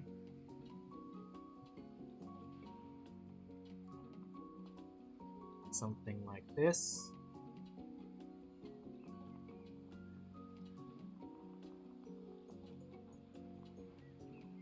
And then porcelain maid.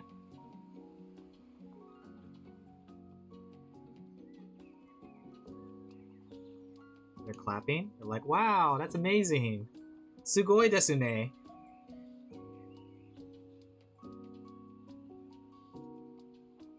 Honestly, it's so annoying that so many good animes are drawn in controversy. Yeah. But even back then, that was the case. Oftentimes, anime still got controversial. Nowadays, it's worse, but I feel like it. I feel like that's the case, too. That's why I always say just enjoy what you enjoy, no matter what. Don't let the opinion of other people get in your way.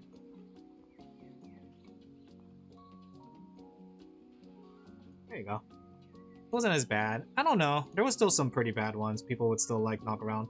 I know like there was the whole shonen versus... In fact, the whole shonen versus like cute anime girl anime has been such a ongoing trope. Okay, here we go. I don't think that's ever died. Fifi Cowboy 1. Okay.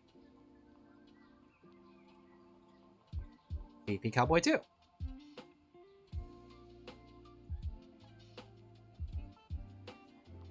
Just like one of my Japanese animes, yeah! Alright, let me go send it to the client.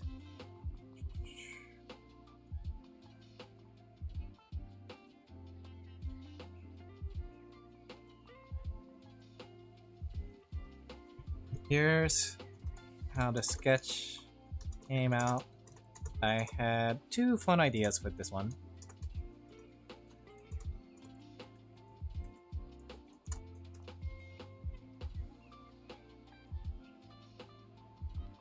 There you go.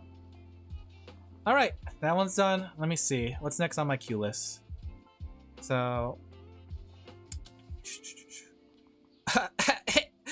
I got another order! Coffee baby noises! I swear. You finish one order, you get another done. I can see why I was hovering at 15, because I kept on getting things done, but then it's like, oh, another one comes up. Why am I so popular? Luckily this one will take a whole month, so that one's not gonna finish until another month. Suffering from success. I love suffering from success though. I love drawing. I just have fun drawing. Okay. Fifi Cowboy. Alright, we'll do this one. I think I could do this one on stream, so I'll just ink this one. So let me go ahead and do that. Where is it? Isabella. Isabel. Ah. Okay. News sites writing hit pieces against specific anime back then. I mean... yeah? Yes? I remember seeing a couple ones. I remember too, like Kotaku would do it. Kotaku was always in existence for a while. I can't remember any specific pieces, but I remember I used to just like get annoyed at like, I can't believe they're writing this about this anime. But yeah, nowadays it's a lot more in numbers, but even back then they were still writing about it.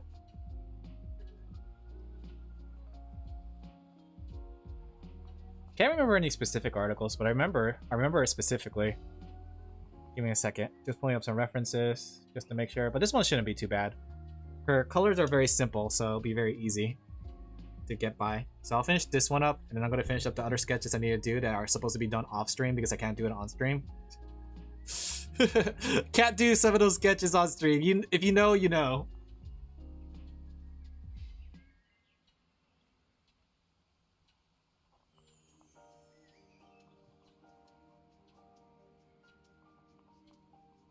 I know. No, you don't. How would you know, huh? How would you know?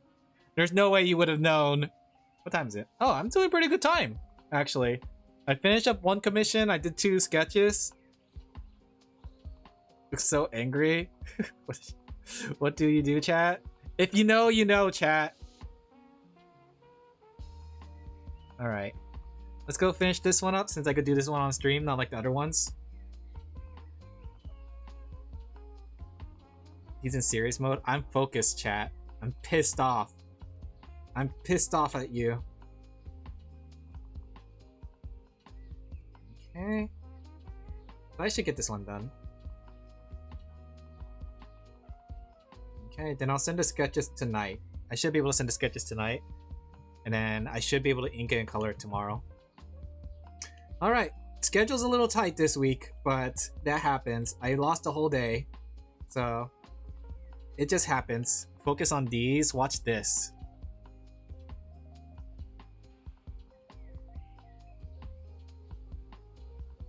Wait, no, I think she's supposed to be looking to the left too. Man, I want to get Final Fantasy 14, but I'm not going to be able to play Final Fantasy 14. Who suffering from success, cries in money, buys more V-Pets.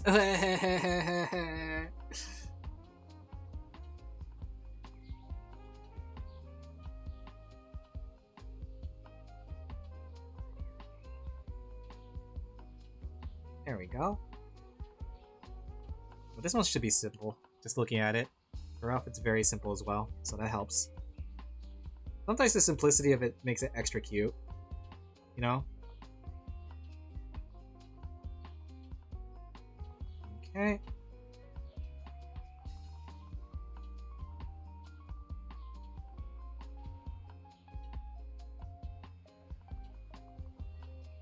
There we go. I think I'm getting my groove back. I was kind of in a rut this morning and I wasn't drawing as fast, but I'm feeling it. I'm starting to feel my groove come back. It's just like the Emperor's New Groove, you know? Which, funny enough, okay, like, Emperor's New Groove was not based off Emperor's New Clothes, right? Because I remember, like, the Emperor's New Clothes was about, like, the Emperor thinking he has some clothes on, but it's actually he's just naked. Is that the coffee taking over? No, I didn't actually drink too much coffee today. Looked it up, seems I forgot since the last one I can find was 10 years ago. Which one? Or which one?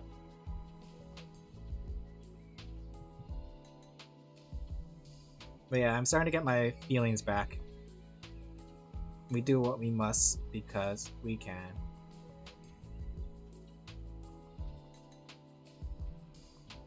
Emperor's New Groove was originally the Kingdom of the Sun, a whole epic musical. Oh, interesting. Did he get turned into a llama in that one too? I actually liked Emperor's New Groove. It was actually really good. And I don't think that's a controversial opinion. I think people liked it too.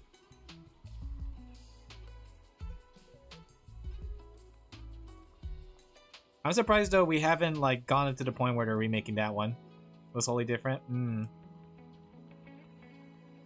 I know the Emperor's New Clothes story though. The one where it's like a merchant comes in, lies to the Emperor about the clothes being invisible, sells it for a ton of money, and the Emperor's haughtiness is like makes him realize he's just a fool.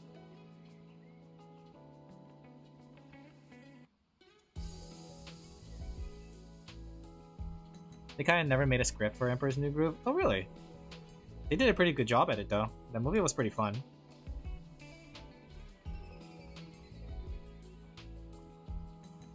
Was Emperor's New Groove a Disney movie? I don't remember. Or was it somebody else? Was it the same people who did Shrek? DreamWorks? It was very rushed. Really? They did a really good job with it. There's so much memorable things from it. Crunk! Pull the lever! Wrong lever! Or the one that's like, how did we even get here? Or, how'd you guys get here before us? And it's like, I don't know, you guys, you got me on that one. It shows like the map and it just like, doesn't make sense how they even beat them there.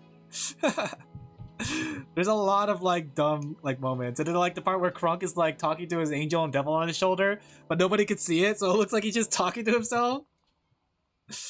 I'm telling you, that movie was like really good. It had like a lot of good moments.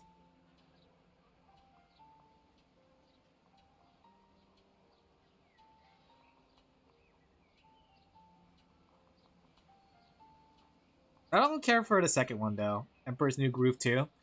Which is focused on Krunk. And I get Krunk is a fun character, but it didn't hit me as well as the first movie did. I like when Krunk was like a bumbling idiot for the villain. I got turned into a cow. Can I go home? You are excused.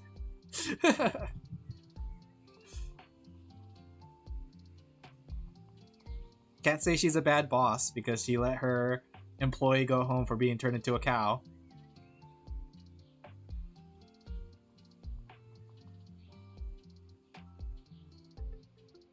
Disney hardly sequels are hardly ever good. It's because they don't know what made the first movie, and that's always just a darn shame.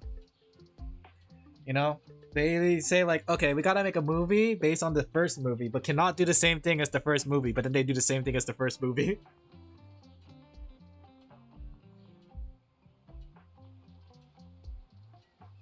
I mean, nowadays their whole thing is just like making live action the movies, so. Kind of crazy the direction Disney decided to go to. I guess it's cheaper to do live action? Question mark. What if I want the first movie? What if you want the first movie but worse?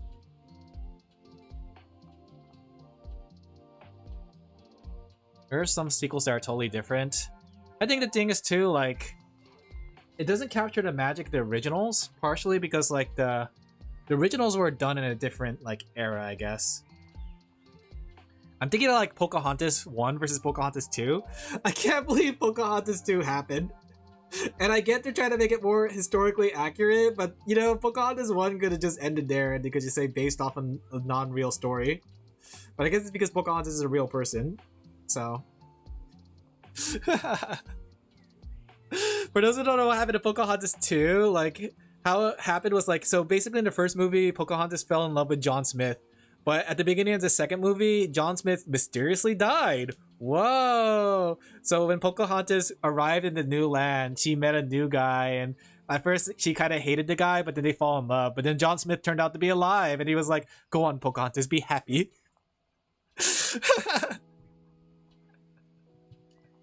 And T-Yard was already very historically inaccurate. Yeah.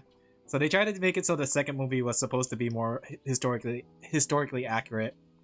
Like apparently, like they married Pocahontas off to the wrong guy, so they had to like break up their relationship by making him fake like his death. Crazy, huh? NTR and Disney, huh?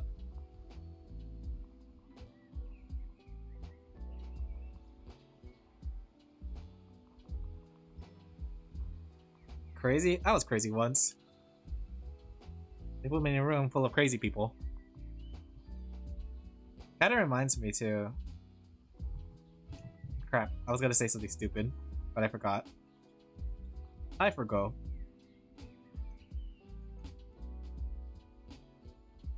Ugh, I'm tired. I'm hungry. I'm dying. Okay.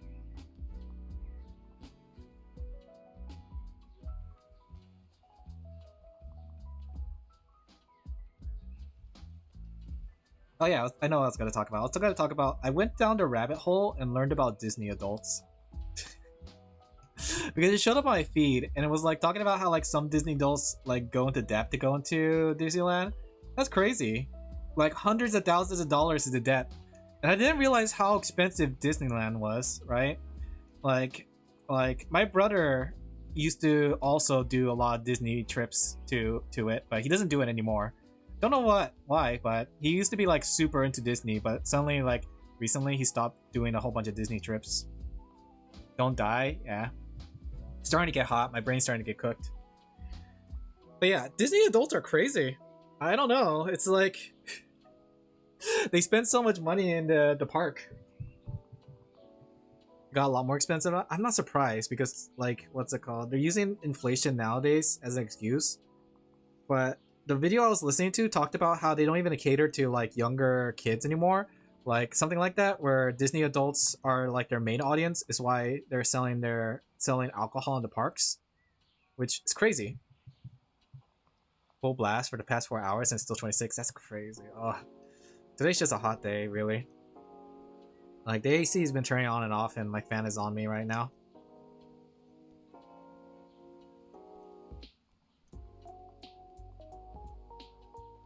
Okay. Let me see. I think the due date for this one is on the 9th. So I do have a wiggle room on this one, but I can't work on the other commissions that are due tomorrow. Because the other commission that's due tomorrow is gonna be like, I'm still sketching it, but it's also like naked. I wonder. Don't worry, I'll say it for you. It's naked. So I have to work on the one that I can work on, and the other one I have that's also due tomorrow is technically NDA, so I can't really show it to you guys.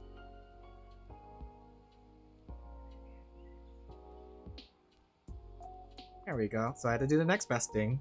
Work on the next commission. I want to get a pizza. I've been craving a pizza for these last few days. Are people who worship the brand? Yeah, it gets scary. I think it's good to like a brand and, you know, feel trust in the brand as in like it's something that you like. But it's also one of those things you shouldn't go too far. You have to remember that a brand exists to kind of make money. So you have to make sure that you take a step back, right? Like, even though I like Final Fantasy 14 a lot, and I'm willing to buy it, triple dip into that game, buy it on the Switch too. I know like I can still scrutinize it and criticize it for its downfalls. I'm gonna buy it on Switch too, guys. I'm not too deep yet.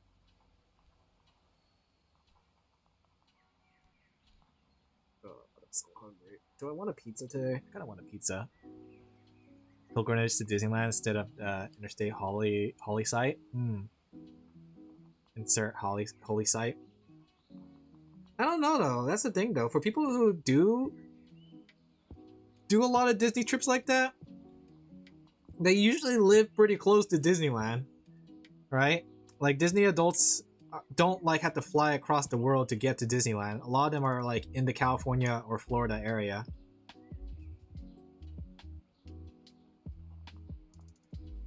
Which makes it crazier when you think about it, because like they would stay the night there at the Disney hotel, but you know, they don't really need to.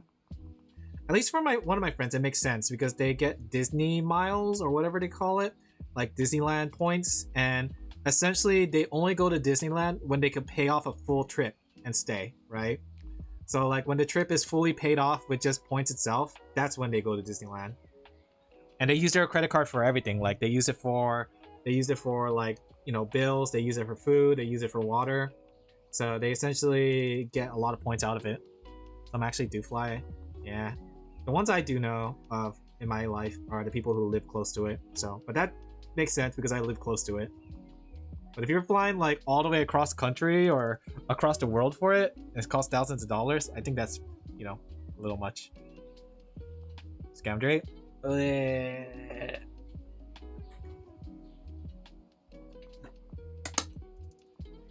My sippy cup.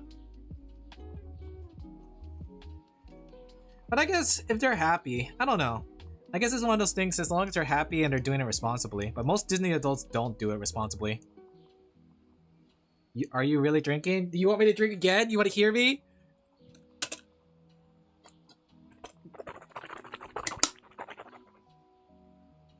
You only done it like twice. It takes a lot more water. Do the biggest slurp in your life? Alright, listen to this, right?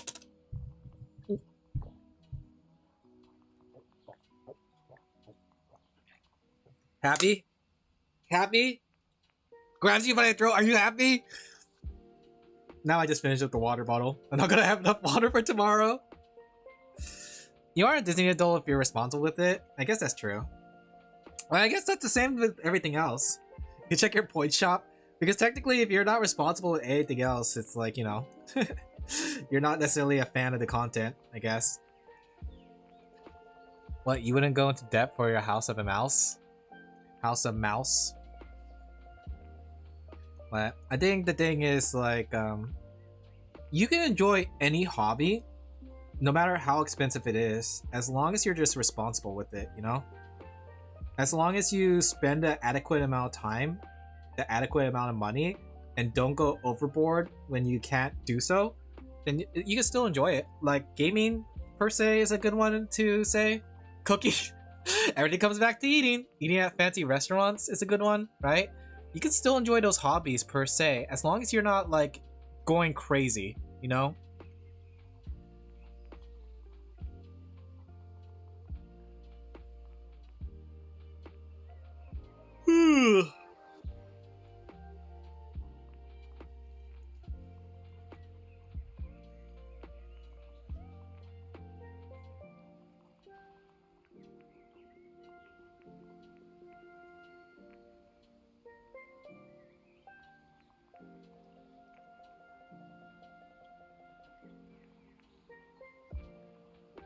There you go.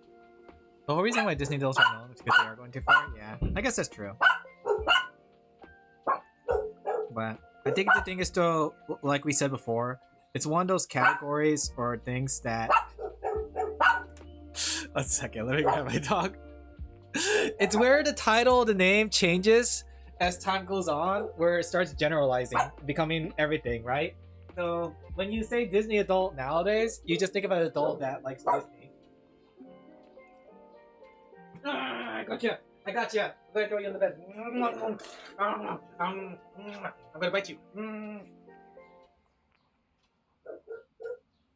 Bork, bork, bork. Bork. Maybe I should get a pizza today. No, I've been spending too much money. I don't know. I kind of want a pizza. No, I shouldn't. I have leftovers. I kind of want a pizza though.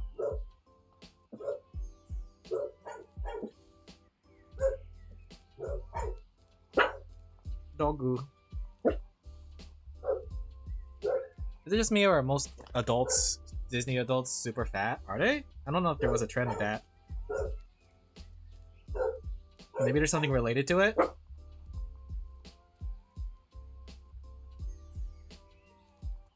There we go. Maybe it's just as you love a hobby more, you consume it more, and it adds to your weight. Oh no, don't like a hobby too much, it adds to your weight.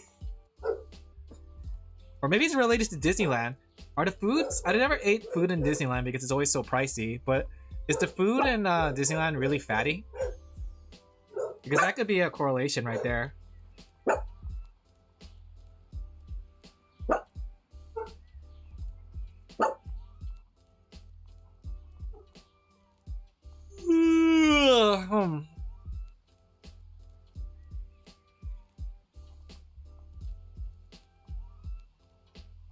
Okay, let me see.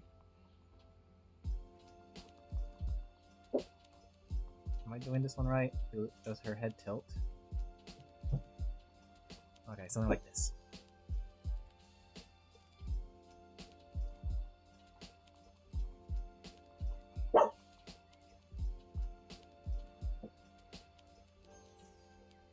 There you go. I would probably say if you are bad at self-control then you're bad at other places. That's a good correlation. That's true. Yeah, if you're not really controlling your money and your debt. So that makes sense. Hey Demon Pixie, how you doing? We are talking about Disney adults. Oh, I pressed the wrong button. But I'm just working out commissions right now. How is it that you are Demon Pixie?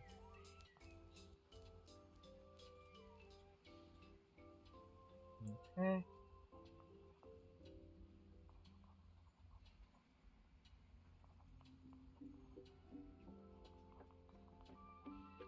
Ooh, I'm a little tired though. Scam drape. Where's my water? Oh, I tossed my water bottles too far. I can't reach it. And the dog is on my lap. I'm reaching for it. Hmm.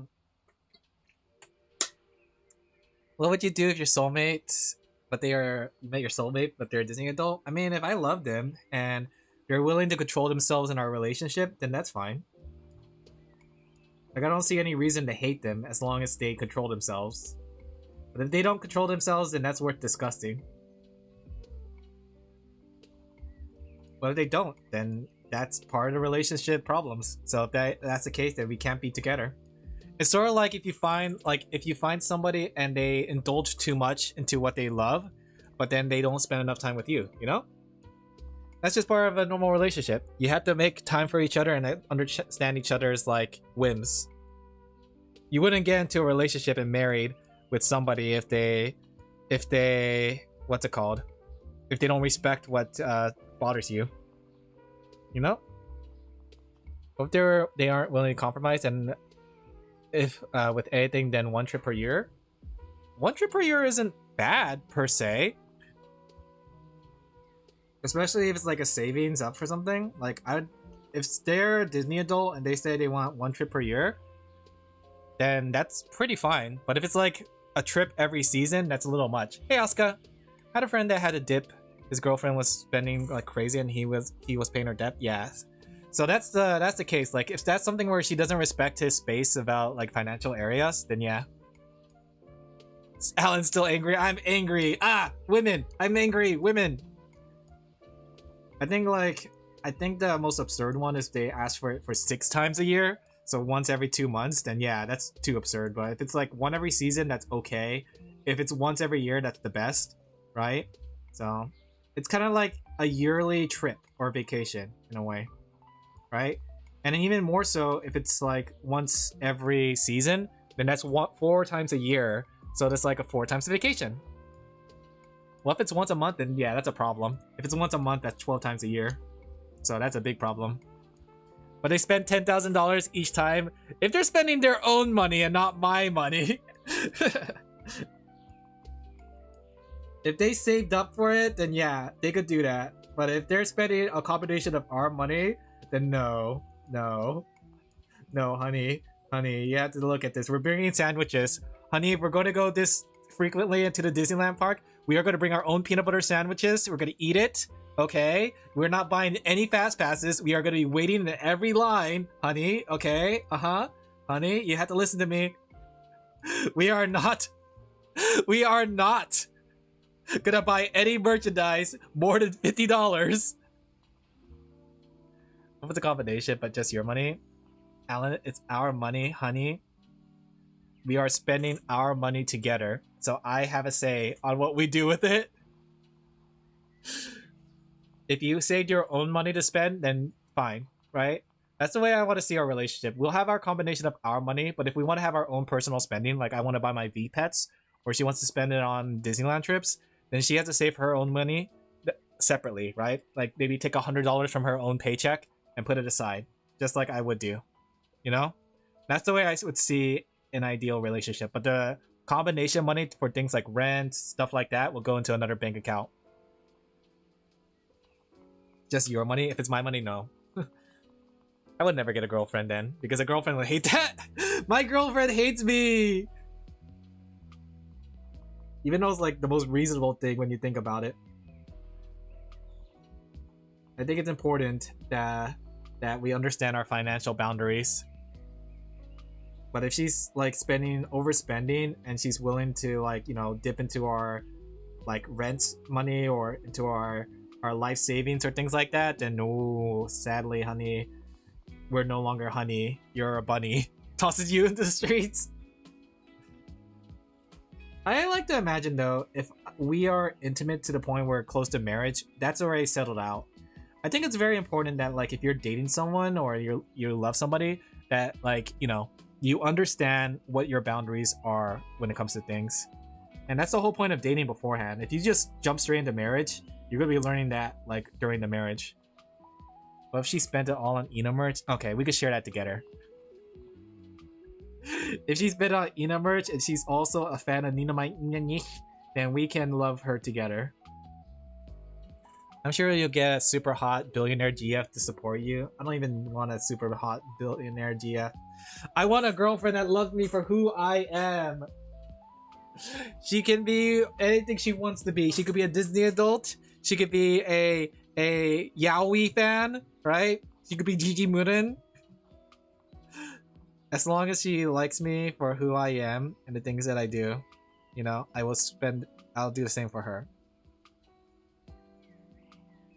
As long as she doesn't put me in yaoi situations. She better not ship me. It's one of those, it's like Gigi Muren. It's like you're dating Gigi Muren and she's shipping you with her best friend, who's a boy.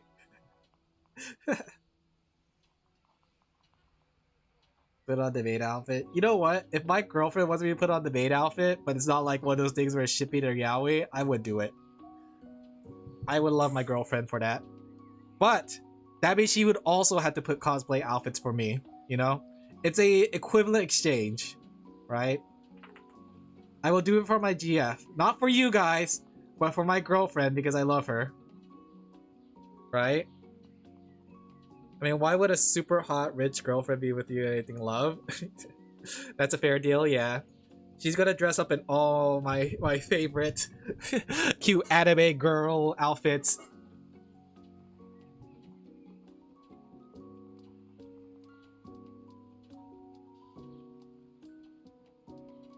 There we go. I should make this simpler. That's my equivalent exchange.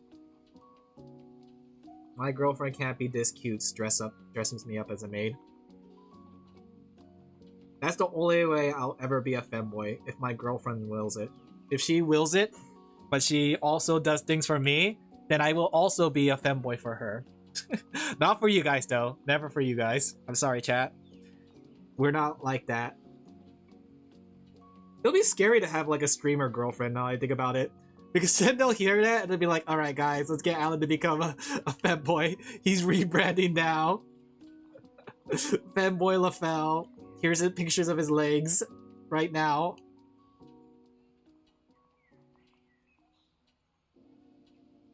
That could make a fun like manga though. My girlfriend, my streamer VTuber girlfriend keeps forcing me to be a femboy on stream.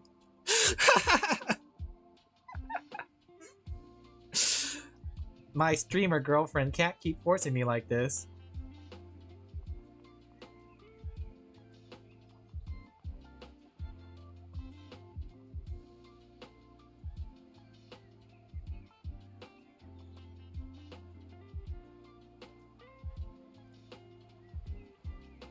Sad face. I'm sorry, chat. My brother is a femboy, she says.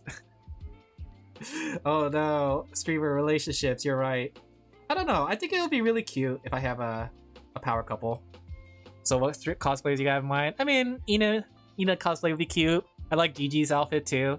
A Gigi out cosplay would be really cute, right? On my girlfriend, my hypothetical girlfriend, who's 6 feet tall, flat. I mean, there's also like game ones. I like Colette from Tales of Symphonia. I thought her outfit was really cute, right? Living the Hololive dream, yeah. Then I think like beyond that, like we could also dress her like Yoshido. That'd be cute. Ryan from Final Fantasy 14 is a cute cosplay. I feel like you could just really toss any cosplay there and my girlfriend will look cute in it. My hypothetical girlfriend. My imaginary girlfriend in my head. 6 foot tall. Flat. She could be Suisei, yeah! Hashimati Mochi Suisei! Whoa, that'd be really cute. Wow. I could dress her up as Mid Fatumi! Whoa, my girlfriend! My girlfriend looks like Mid? Whoa!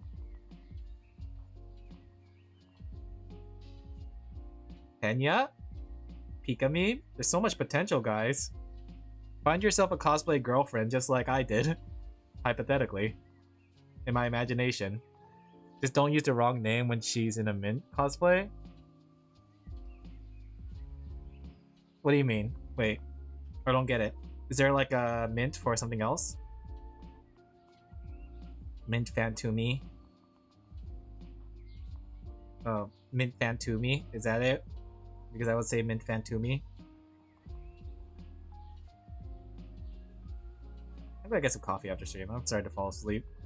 I'm tired. I could use a coffee. There we go. I wish I had a coffee on me now. Snap my finger. Gorilla comes out. They look perfect. Thank you. Okay. Glad you like it. I'll make the delivery. Thank you for commissioning me. Okay. You meant something else, but whatever.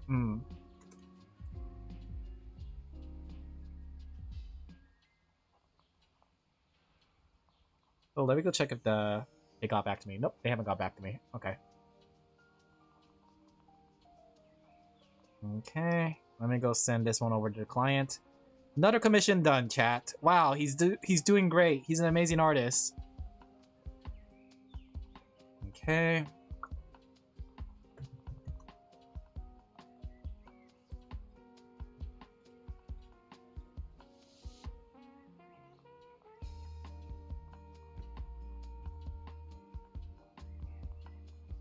I'm tired, guys. I might take a nap after stream. Okay, I'm gonna go send these over.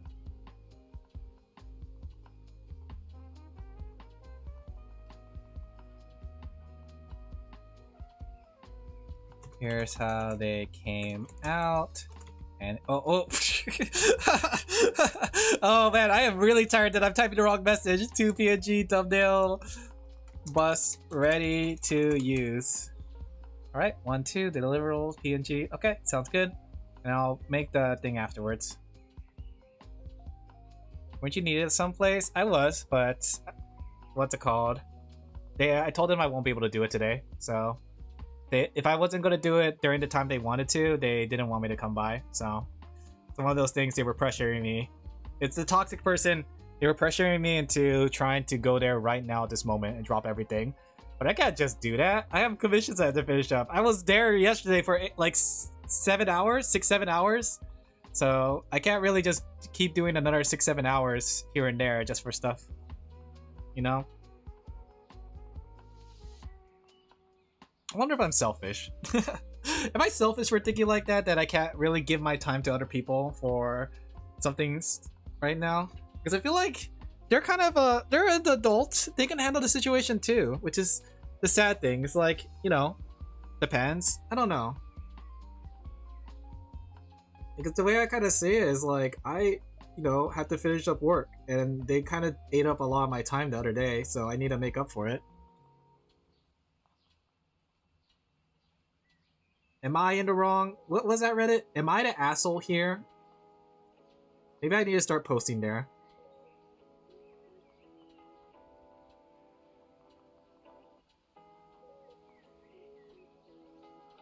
Ugh.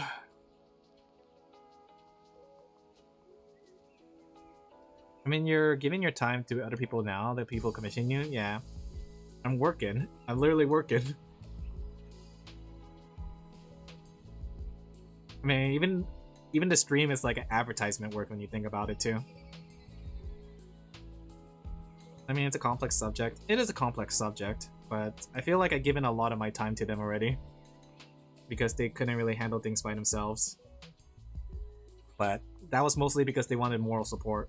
Oftentimes when it comes to these kind of things, I'm just standing on the side and they're doing all the talking. But sometimes I try to like interject and be the one to talk.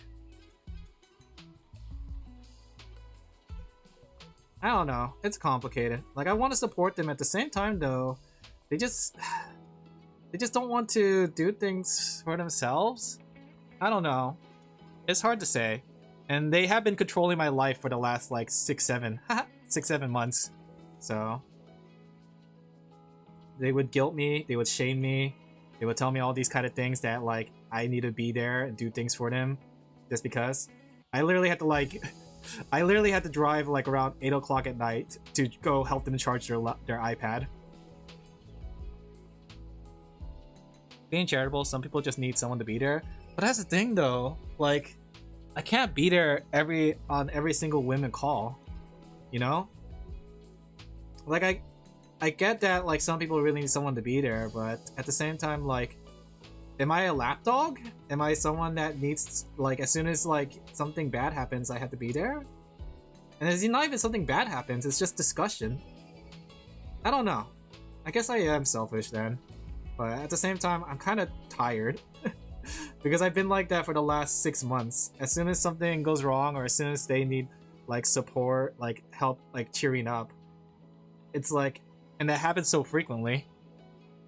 Not the real world answer? No, I get it. I get it. I guess I'm just kind of venting. Because it's been like that for like the last 6-7 months. Heck, I even had to stay in the hospital room even though like there's no reason for me to stay there. Just because they couldn't really handle it. Like, they act very immaturely. And they don't handle it like an adult, which is the sad thing. And they emotionally depend on other people to kind of support them. But I don't know. I wonder if it's just me kind of enabling them, you know? It's hard to say. It's hard to say.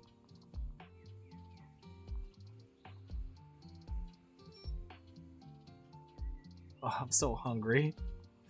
I'm hungry. Can't wait to eat some dinner after this. I have some leftover food. Do you fully regret helping that person? Yes and no. I would say like it's in my nature to help people and be nice, right? But they have like cost me opportunities, you know? They have like, and it's been very stressful helping them because like when I was helping them for the last 6-7 months, I've been literally staying up late, drinking a lot more coffee than I need to. And I was really damaging my own mental state. And you know the worst part? At the very end of it all, they came out just to say that like I'm not doing enough for them, you know? They came out to say that like how I needed help, like I'm not helping enough, how it's my fault for a lot of things. It's like, I don't know. I think the easiest way the way I put it to them is that I gave up so much of my own life to kind of take care of them, you know? And in the end, they just don't really appreciate it. There's not an easy answer. I don't know.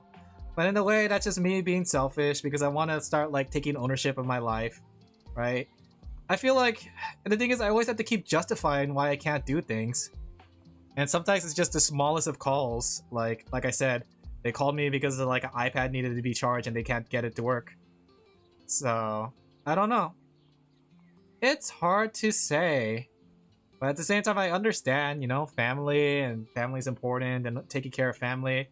But I don't know, when does the family end and I become my own person? Feel ownership of your life isn't selfish? I don't know. I mean, it can be seen as selfish and everyone's looking at me as if it's selfish. But at the same time, when do I become a person? When do I become my own person to make my choices? When do I get to say things and not have to be shush like a child? You know? When do I get to have my own opinions and not be frowned upon for having my own opinions?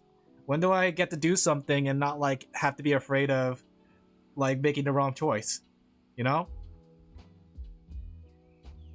Speaking facts? Yeah. I don't know if I'm speaking facts. It's kind of weird, you know? You're allowed to think. I'm allowed to be my own person, but yeah. But at the same time, by definition, that is indeed being selfish. Because you're thinking about the self more than the ish. It's more about the self than the id. Family's important, but you can do something that makes someone cut ties to you. Huh? How do you mean? But yeah, family, like in Asian culture, family is very important, right? There's this large emphasis in Asian culture of self-sacrifice. You see it often in Japanese media, like the whole hikimori thing situation, right?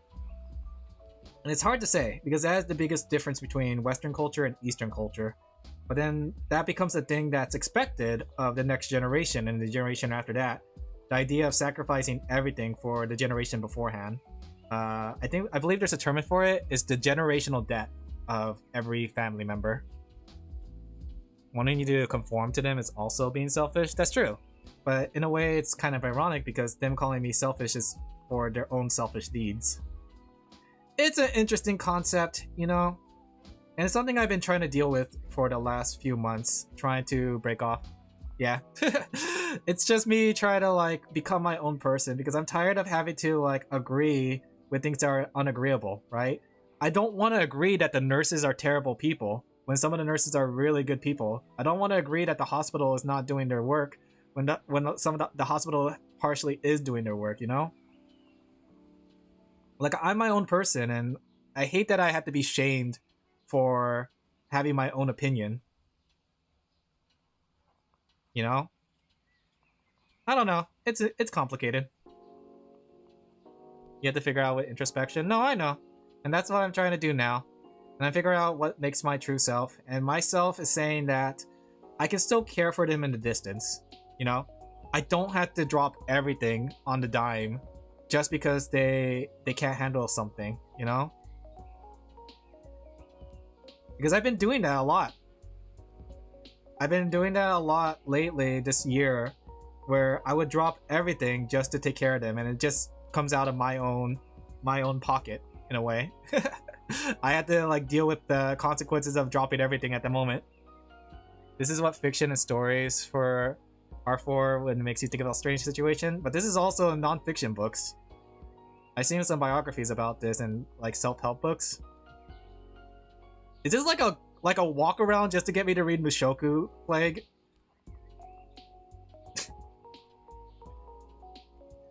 But yeah, I've seen this like in some self-help books and stuff, so.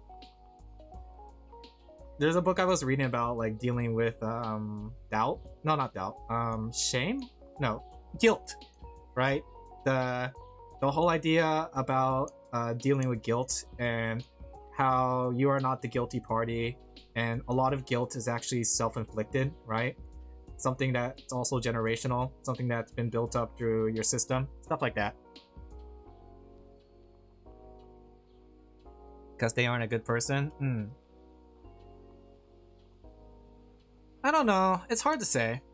It's like, in their defense, they're just doing things that would be expected of family, right? But I guess in family is what you make of it, I guess.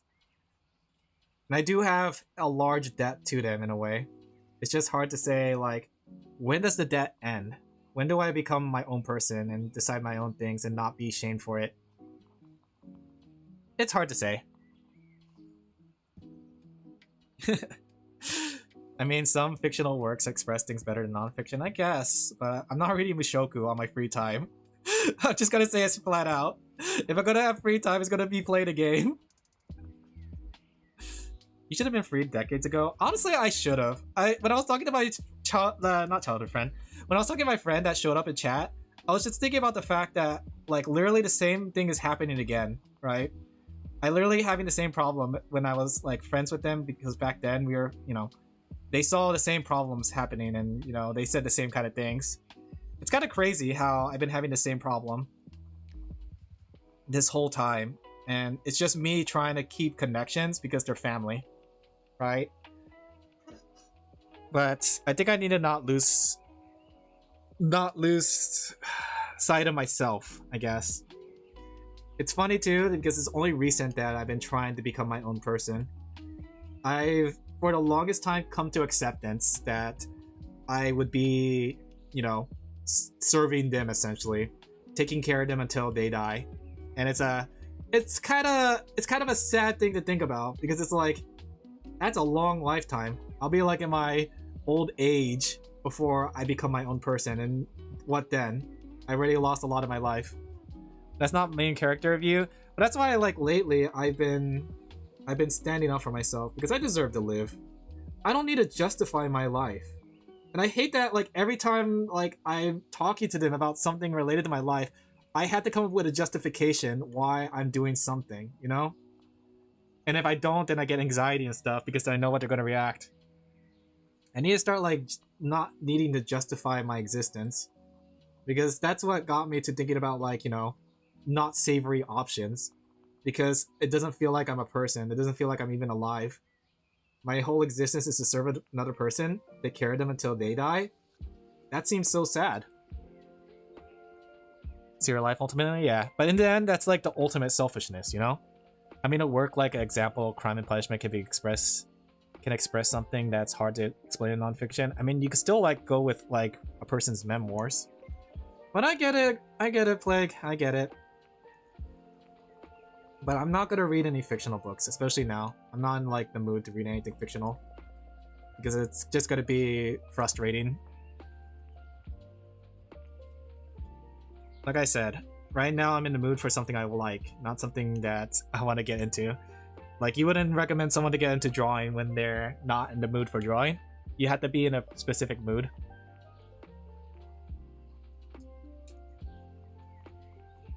Oh, man, I am so hungry. I am really hungry right now. Maybe I'll just get going. That way I can make dinner. And I also need to use the bathroom now. I drank too much water. I think the combination of food and water. Oh, I'm dying. Okay, stop. I'm not scam draining. I'm gonna eat some food and drink some dinner. Or no, whatever. I'm tired. I can find it depending. Okay, Plague. It's depending on the personality type. Okay, like it's one of those things that you're more of an avid book reader than you are a gamer. You know. And I think it's kind of obvious that I'm not much of a book reader. I don't mind reading fictional or a non-fiction book, and I don't mind giving it a try. But at this very moment, and I'm gonna emphasize this right now, and it might be the hangry talking, at this very moment, I am not in the mood to try something different, nor in the mood to enthrall myself into a story. And I am in the mood to play a video game. Sorry, no, I'm just getting very hangry right now, and I really need to pee. But it's one of those things that, like, everybody has their own different level of, what's it called? Their own different levels of trying things. And right now, I am in the mood to, what's it called? Self-indulge. I'm buying a pizza. Fuck it, I'm buying a pizza today.